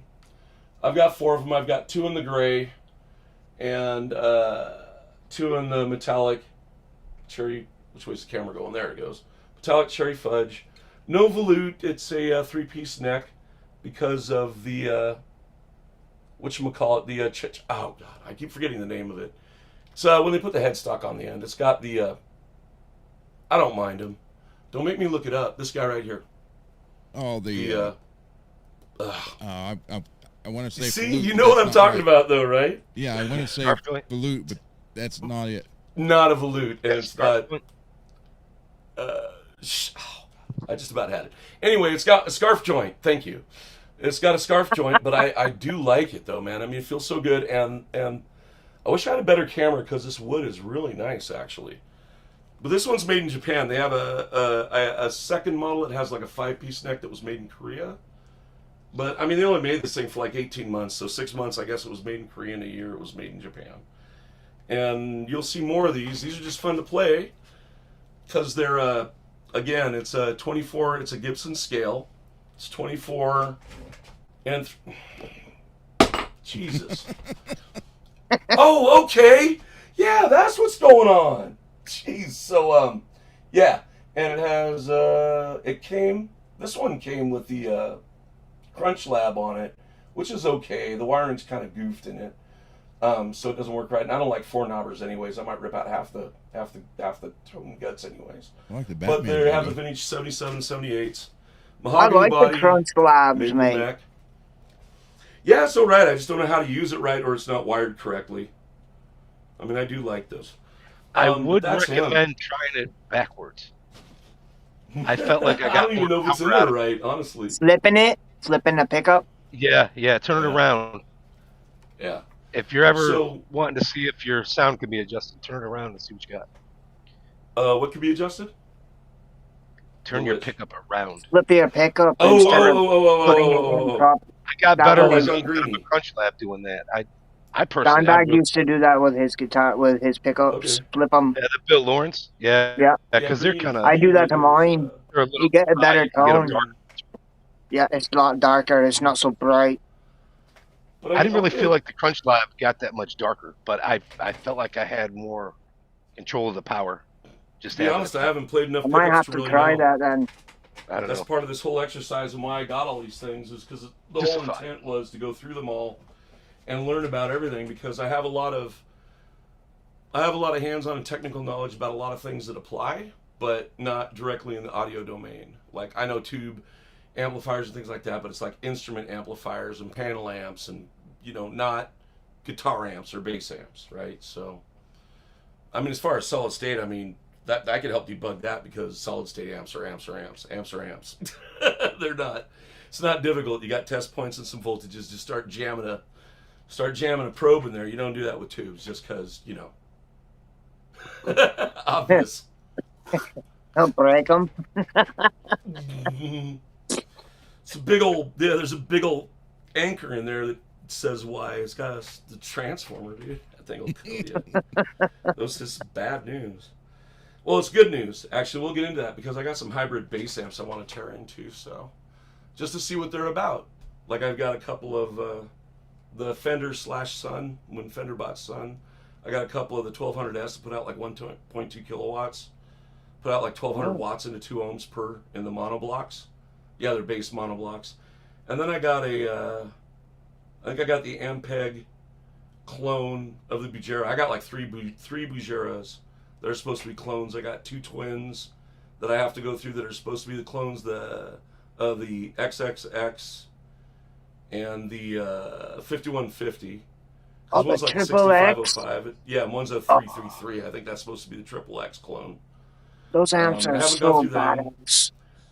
I got a Bogner Alchemist 40 watt with the blended twin that I got to go through because it's about to fall apart when it got here. I haven't been able to plug any of this stuff in because I just don't have the house wiring won't support it. I mean, it's a whole story. I've been trying to get a place built that I can actually run and work on these things and other projects. I mean, I have a lot of personal mobility vehicles and other things that I work on. So lots of projects, but not really a lot of uptime. I mean, I'm doing pretty good right now, but today was kind of a better day. So, Well, that's good, mate. well, once I get the ice tank and steam tents and human ramen and all that cool setup stuff back up, we'll see what happens. Then I can start turning wrenches on the regeneration, see if I can start getting the shock proteins pushed out again, and I mean, my bones are already pretty heavy. You really so don't I know need to who remodel people are. those. Now, I gotta ask. Hmm? You said human ramen. Yeah. I mean, is that It's a like safe for consumption?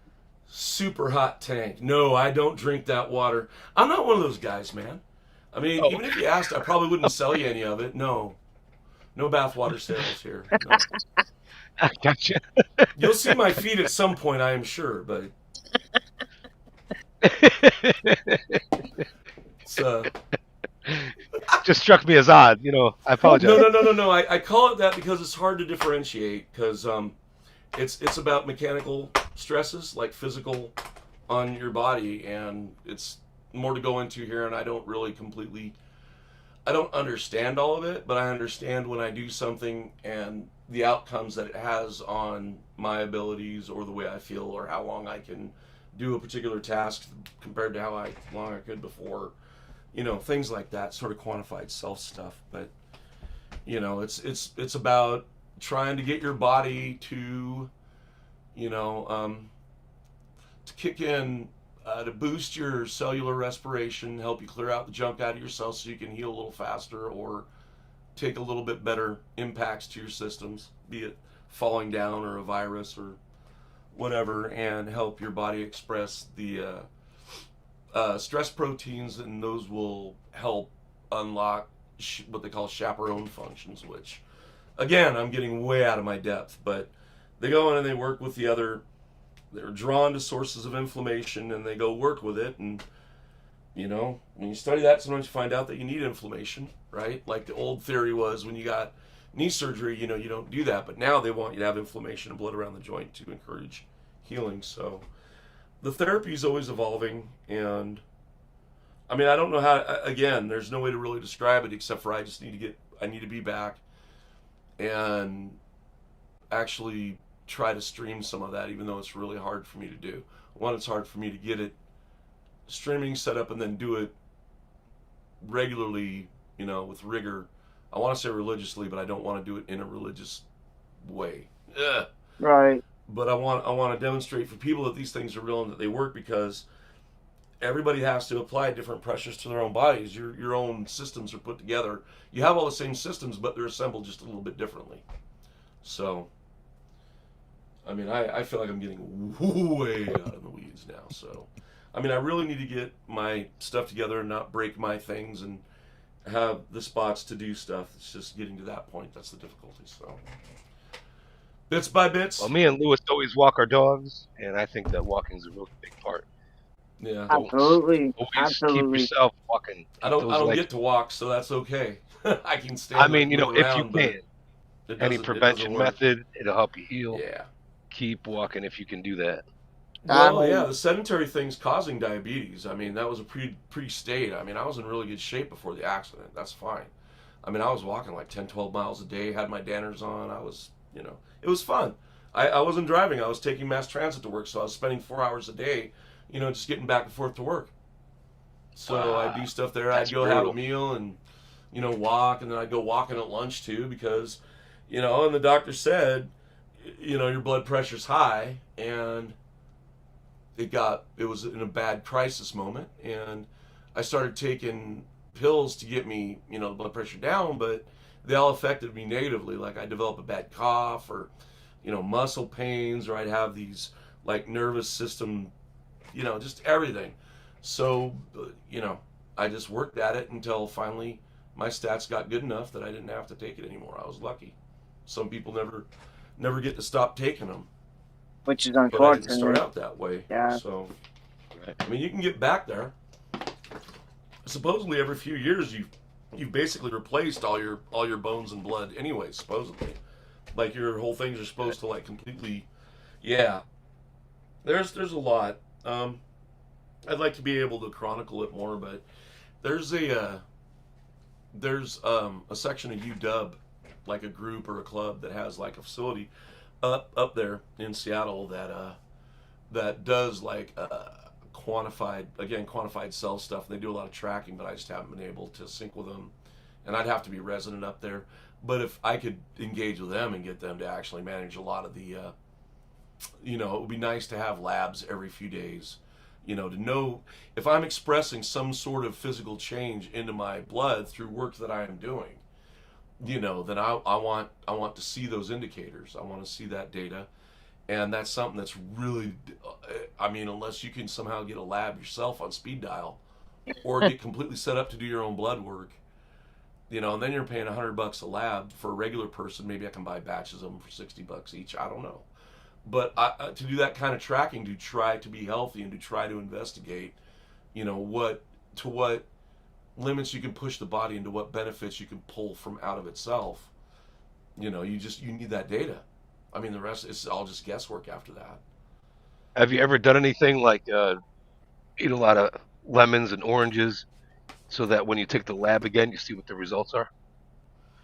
Well, you don't get them that often. See, that's the problem, man. Things like citrus fruits, I mean, vitamin C itself is it's not going to trigger that much. You can get to a toxic level, but it's water soluble, so the levels of it come down real quick. You don't store it in any significant way that I know of. It's used mostly, vitamin C is used in like healing tissues and energy production. If Right, I'd yeah, have to check metabolic myself. and that kind of thing. I'd have to check myself on that because I'm way out of my depth here. I mean, I'm really trying to do well, but I'm just trying to feel better, and I don't have time to take 10 years of college, you know. And I understand a lot because I've got an engineering background, but, you know, unlike a lot of engineers, I don't believe that being able to read something and comprehend it makes me suddenly an expert, which a lot of guys fall into that. A lot of people fall into that trap, and they get paid for it too, which is amazing. Ugh. coming from Very true. the senior tech, right? So Yeah. yeah, I really didn't. I will ramble. I mean, you can rope me back in. That's fine, because I'm used to it. And if people are kind, and you know, I'll be okay in a crowd. I'm not asking people to babysit me. Just, you know, when I spool out there and I'm looping out a little bit, you know, pull me back in. That's what I do for any other friend, anyways. You know. Yeah, You know, some kids okay. need a leash. You know, they really do. They don't always get them. But they... I'm sorry, man. When I went to Germany, my nephew had these toddler nephew had them leader hoses with a leash on it. I'm sorry, dude. That image just popped into my head when you said some kids need a leash. I'm going like, that leader hose is gonna live in infamy forever. Oh my god, the little kid. Sorry. It is as funny. It's funnier than you picture it because this kid, he actually looked like the Gerber baby when he was born. So yeah, there's this freaking Gerber baby walking around with a leader hose on a leash.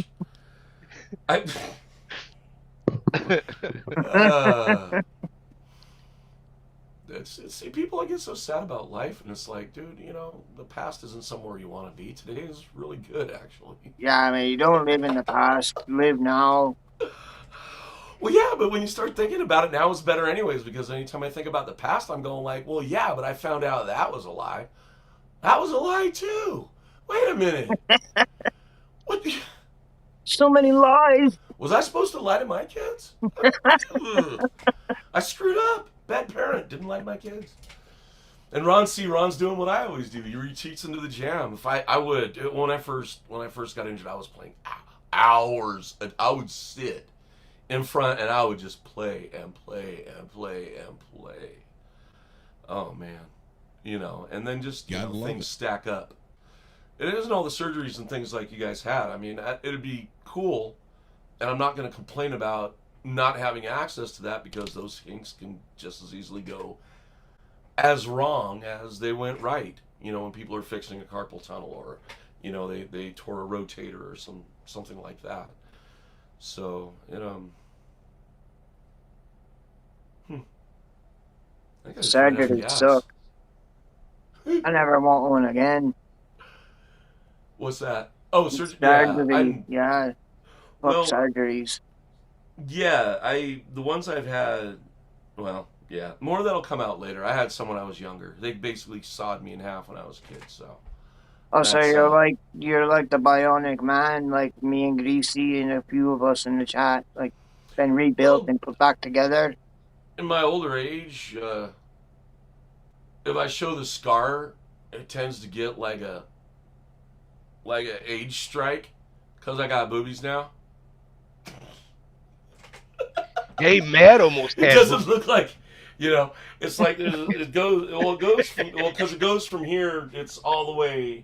Well, yeah, back in the 70s, surgery was not, I mean, now they would have just cut me open and there'd be a couple little holes and they do what they need to do with the remote stuff. But back then, they just basically, you know, they roll you over on your side, cut you in half and basically rip the thing open so, you know, doc can get in there up to the elbows. Yeah, so, literally. But I mean, a lot of kids had stuff like that. You know, they had things they had to go in for. It's just, you know, it's part of your upbringing and part of your story. And a lot of people don't collect more after that.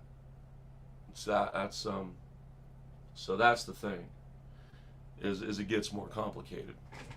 So, but it's one of many. It's one of many.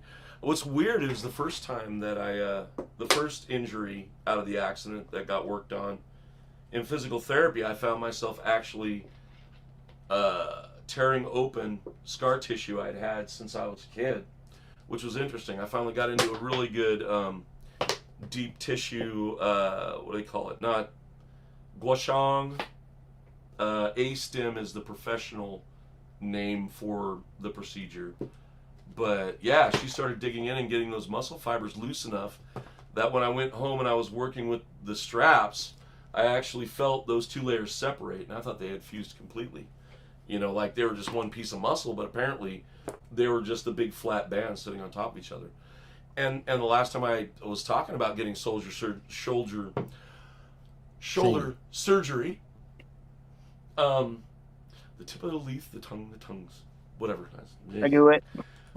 But yeah, I do it. Letterkenny, man. Anyways, I got a very good deep trigger specialist who found things that I didn't know were down in there, and what it ends up being is I didn't need surgery. I thought I did. I couldn't even get up. I couldn't get up or anything. I couldn't. It was froze. I thought there was nothing I could do, and this person through some intense sessions, and it was I had to get the good ice packs, but I ended up not needing surgery for that at all. It was crazy because the way it was explained to me is like she started showing me like models of it. She goes like, here's your knee and here's your elbow, but here's your hip, but here's your shoulder, which is like, okay, now it's just a bunch of plates sliding around over the tops of each other. You know, it's not like a joint. There's not like really, I mean, there's kind of a socket, but it's like, you know, it's like it's hardly the feeling. Right. Right, but you see what I'm saying though? The problem is that if surgery could just go ahead and fix things, if the outcome was like, it's all good and we're all ready and we just do the rehab and we're good now, I don't think anybody'd have a problem with that. The problem is that the surgeries don't necessarily fix the problem or properly, or, you know, sometimes the doctor makes a mistake. And I remember seeing my kid go in for knee surgery. They had no written on one of the legs. No smiley face on the other one, so they don't make the mistake. But yeah, I'd be more interested in that, but I want to be able to show more about all the rehab later, though. I'll be able to explain better. It's just, it's hard to take suggestions because people don't know what I've already... I mean, it's been almost 10 years since the, you know, it's like, what, 3,400 days now? It's a long time. It's 10 years. I was hoping to be out by this time. Man. I've been rehabilitating woods, for I miss the fucking woods. for the 19, mate, since 2007. Yep, 2017.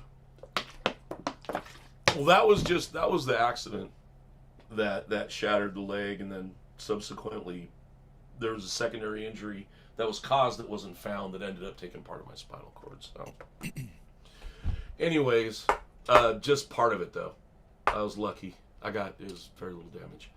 I really want to stop talking. I've just been going on, and every time I look up, I'm going like, these guys are like passing out. And if there's anybody on chat, it's just like, why would they even be watching this? I mean, I was just getting because somebody actually... They were entertained. People we kept going going out here. Without them laughing. I know they must have been laughing. To help me here. I offered a guy who's my enemy. I said, dude, I will pay you $1,000 a month for life. Help me get out of here and help me get back to civilization. Help me get back, to society. Help me get independent. Help me, I don't need them to do things for me. I just need somebody on the other end of the board holding it, because it's just, I can't do all this by myself, and there's nobody else to help. The family's gone. I'm sorry to hear about that, mate. No, that's okay. It's just, if I was around, like I'd help you, mate. I mean, they just abandoned me. That's all, dude. They didn't croak. That's okay. I wouldn't wish that on them. Hey, sometimes there's somebody there, and you're telling the wife to pick up the other end of the couch, and there's nobody home.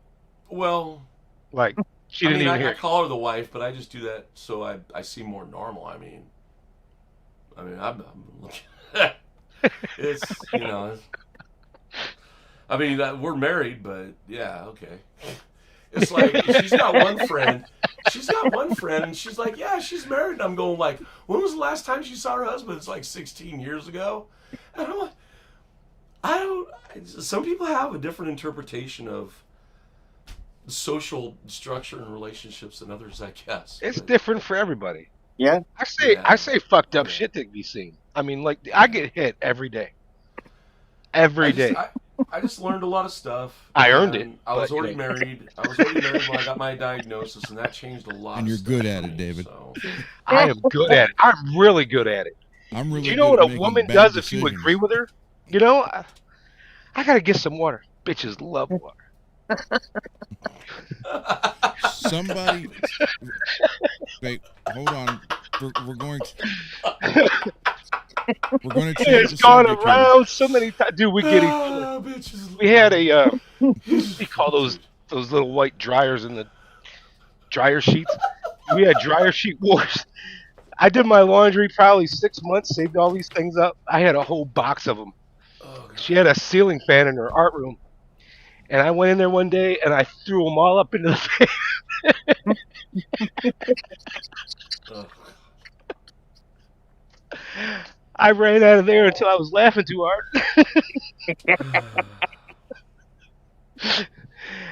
Then she wanted to beat me up, and the dog had a problem with it. Apparently, the dog wanted to beat me up more than she did. Yeah. Yeah, you gotta watch Freaking out. traitor! Oh my god! They do. Wanted to kill that animal. So much for a man's best friend. No kidding. Oh my god! I'm gonna start off great, right? I'm on my bed, she's on my back, like all spread out, trying not to let me get hit. And then she starts pounding at the back of my head like she's doing push-ups or something. Oh my god! That's crazy, Ann. Good night, Lewis. Good night, Lewis. Oh, Before we man. get off Good to night, Lewis. any more No, I'm gonna. Oh, if you're killing the thing, I was actually gonna be in bed a while ago. I just wanted to test the setup and get everything and see if the connection was working and things and see how well, it's working. all this worked. So yeah, I gotta figure out the balances and things. But I just found another cool new little mixer deal, and it's like $70. God man, I just gotta stop watching these videos. Oh, we I'm all. serious. I found a whole new product chain that is like 10% of the cost of Teenage Engineering, if you know who that is. Have you heard of Teenage Engineering? Okay, they basically sell you little credit card size synthesizer things without cases on them for like $400 each. And basically, again, it's like the same guys that buy the PRSs. It's all divorced dads and dentists are buying this stuff. It's like the divorced dad industry, you know. But look up Teenage Saying, Engineering, like I've and you'll witnessed see. teenage engineering. Yeah, if you look up Teenage Engineering, you'll see. It doesn't have teenagers in it. It's just the name of the company. And they literally make, you can buy the case separate, but they look like, they started by making these little, like, they'd be a synthesizer on a punch-out card. Like, you get it like model parts, you punch out for. They were selling, it's like $200, and I got to punch it out the card myself. and it's selling like mad. They make interesting products, but is it Syndio? Yeah, that's the one the guy showed me. I watched the video and a guy had a little thing that I go like, oh, wow, that looks like Teenage Engineering. I'm going to go look that thing up. It's got a case. I bet it's way expensive. It's like $69. I'm like, what? These other guys are asking $500 for this thing, and you're saying $60.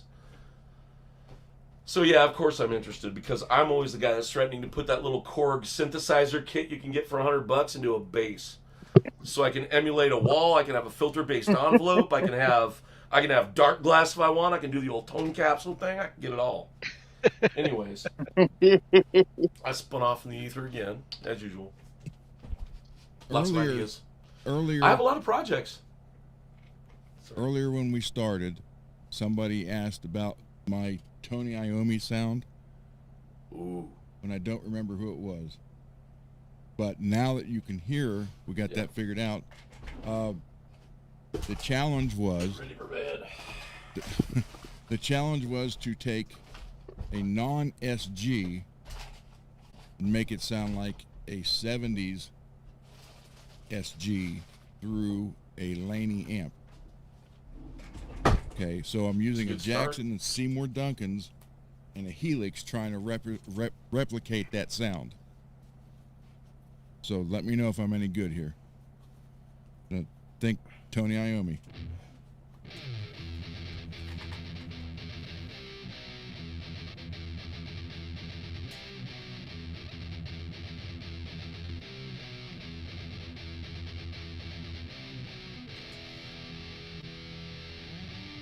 Oop. So you got to have that, because it's not his sound, especially back then, sounded kind of muddy and fuzzy. Yeah, so that's Fuzzy why, and muddy, yeah. So that's what I'm trying to get. So you got. That sounds like it. Yeah, I was just about to say that. Yeah, that sounds like it. Before it was almost too modern. I don't know. Everybody's headset's different, so that could be hard. True says a little more compression, maybe.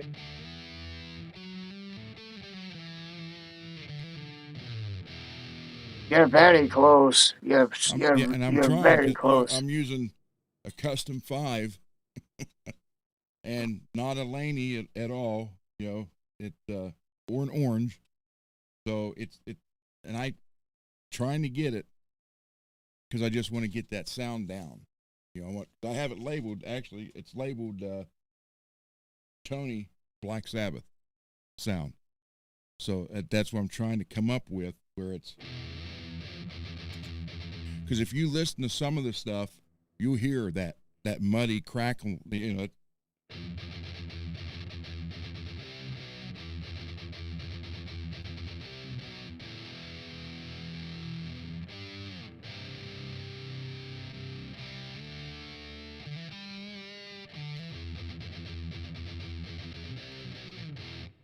You're getting something like that. But, I mean, I've been working on it for a couple of days trying to get it going there. So, but, see, it don't sound right on that song. It's right, but the other one, it sounded pretty fucking close. Yeah. So I'm working on it. But I that's why I wanted you guys to hear it. See, tell me, because I think I think it's close. Just needs some more tweaking, but just a little. But it was a challenge trying to do with Seymour's instead of the actual old SG's Gibson pickups. So right now, Ron, if you want to send me that sunburn, just the body, I'll put that carve in it for you. And I'll paint it purple. We'll give it a nice dinosaur paint job. No. I'm leave that one like it is. True, a little more compression. Yeah, dinosaur paint job. Dinosaur. Barney.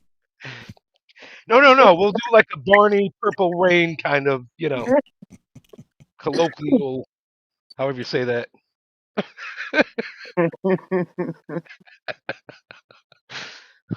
All right, guys. How long are we into this? Hold on. I got it on full screen here. Oh, Depends on what the goal was. Sorry. Was the goal 5 creeping hours? Myself out with my 3 hours and 54 minutes. Oh, there you go. 4 hours. We'll go 6 more minutes, and then that'll be it. All right. That sounds great. I'll tell you what. Just kill mine. I'm going to go smoke, and I will listen on my headset for the rest of it. It has been a blast, y'all. Thank you. All right, mate. It was nice to put in the face with the name.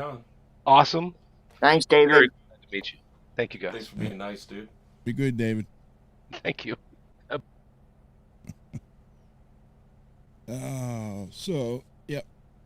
Oh, shit. I'm not supposed to. Sorry. I hug my guitar sometimes. That's all right. I hug mine all the time. No.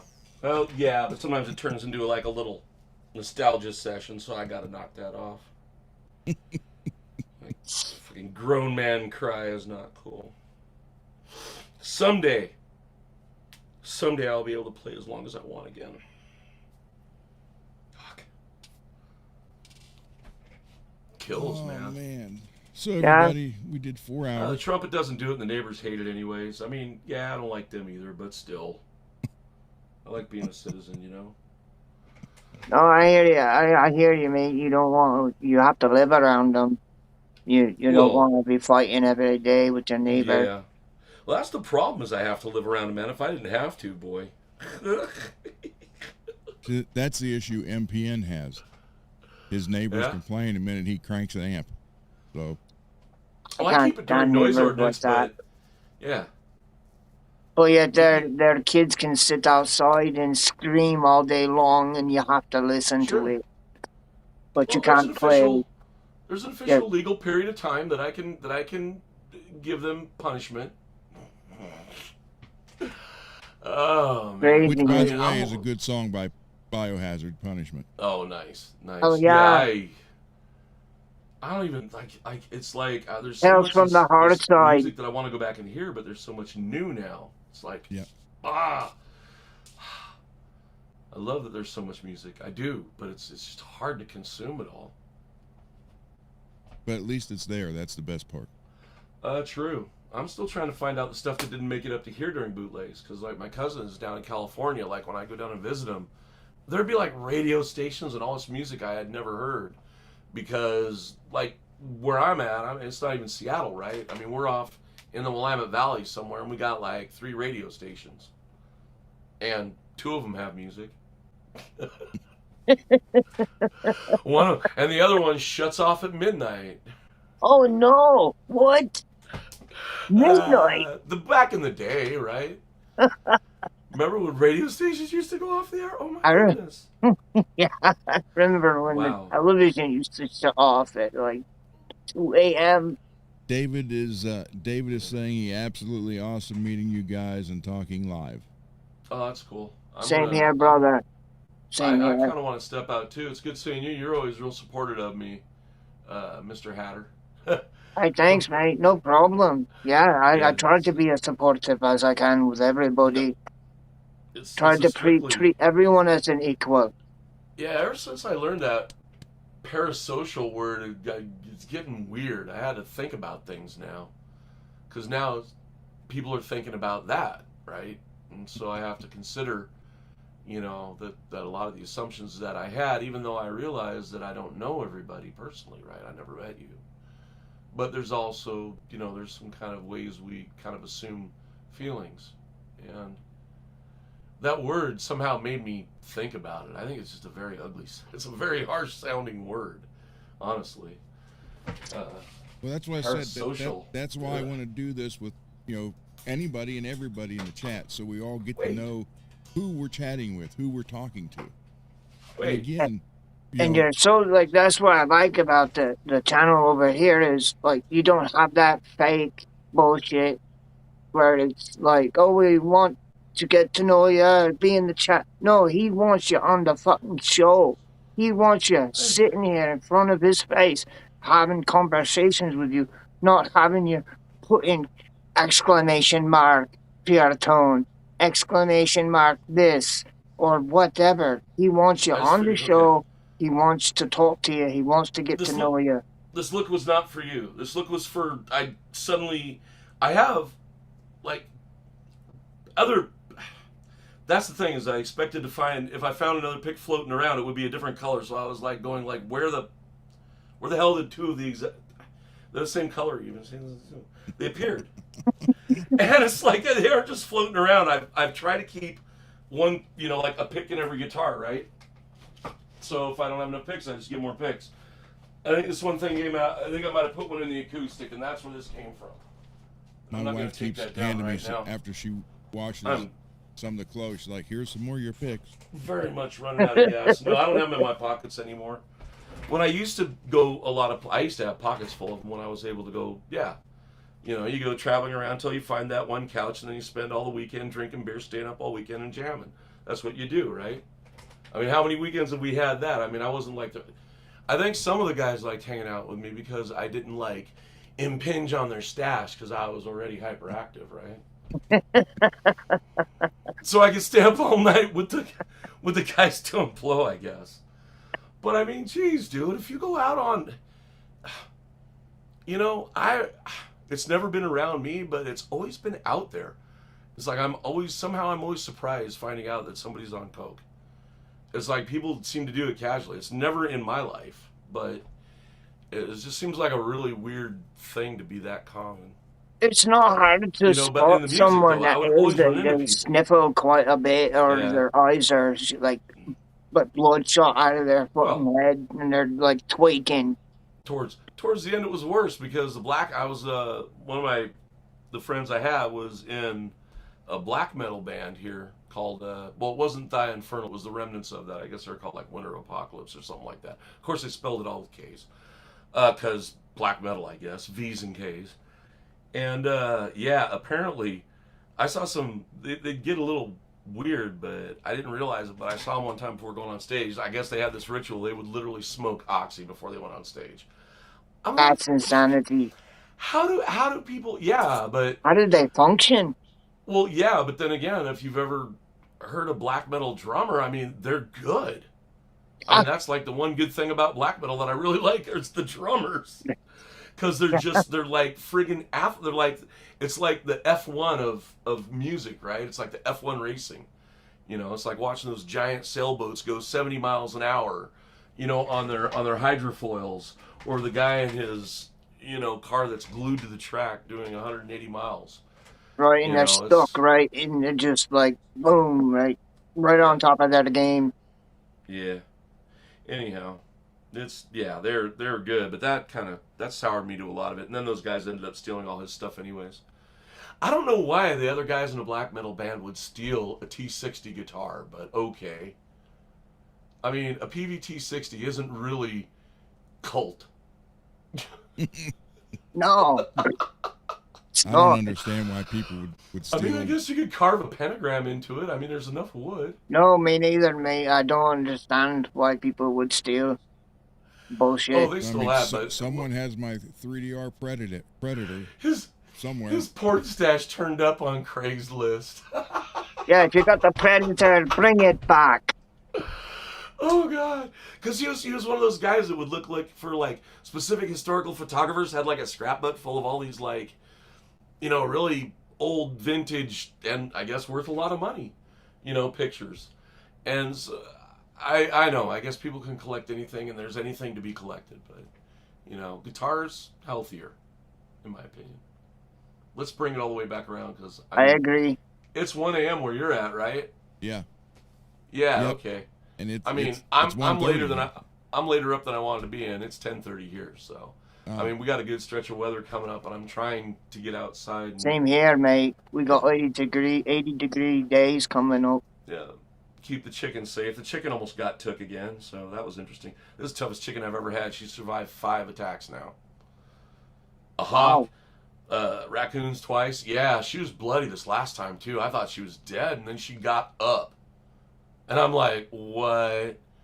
It was like this bloody lump on the ground. I mean, we got out there, we heard her yelling, and we ran outside and just saw the fat butt of the raccoon hitting the fence. And it was like, you know, dark, and there's this bloody lump. There's blood everywhere. I'm like, man, okay, she's probably gone.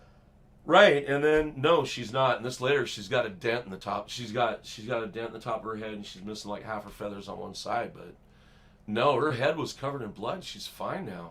Still alive and kicking. Than anything, yeah. That's cool. Than anything. Now That's she good, mate. lays, but you know, pets are pets. I'm still Gotta lay them eggs. Man, Ron. Everybody wants to go to bed. Please, have mercy, release me. I'm stuck. All right, everybody. We are going to, with that, we're going to end it. Thank you. So I'll be everybody back. for Thank hanging you out. guys. You've given me the confidence to maybe start up chronicling more, but I got to fix this mess that I got. Oh, you're going welcome, here. Russell. Of the setup, it is. Yeah, the mess. I'm embarrassed, but not ashamed. I mean, it's not my fault. Don't be I embarrassed wouldn't or live like this ashamed. if I had a choice. All right, we're going to go with the intro, outro. Everybody, thank you. And then when it's done, the show will end. Guys, Russell, Mad, David, everybody, thank you so much.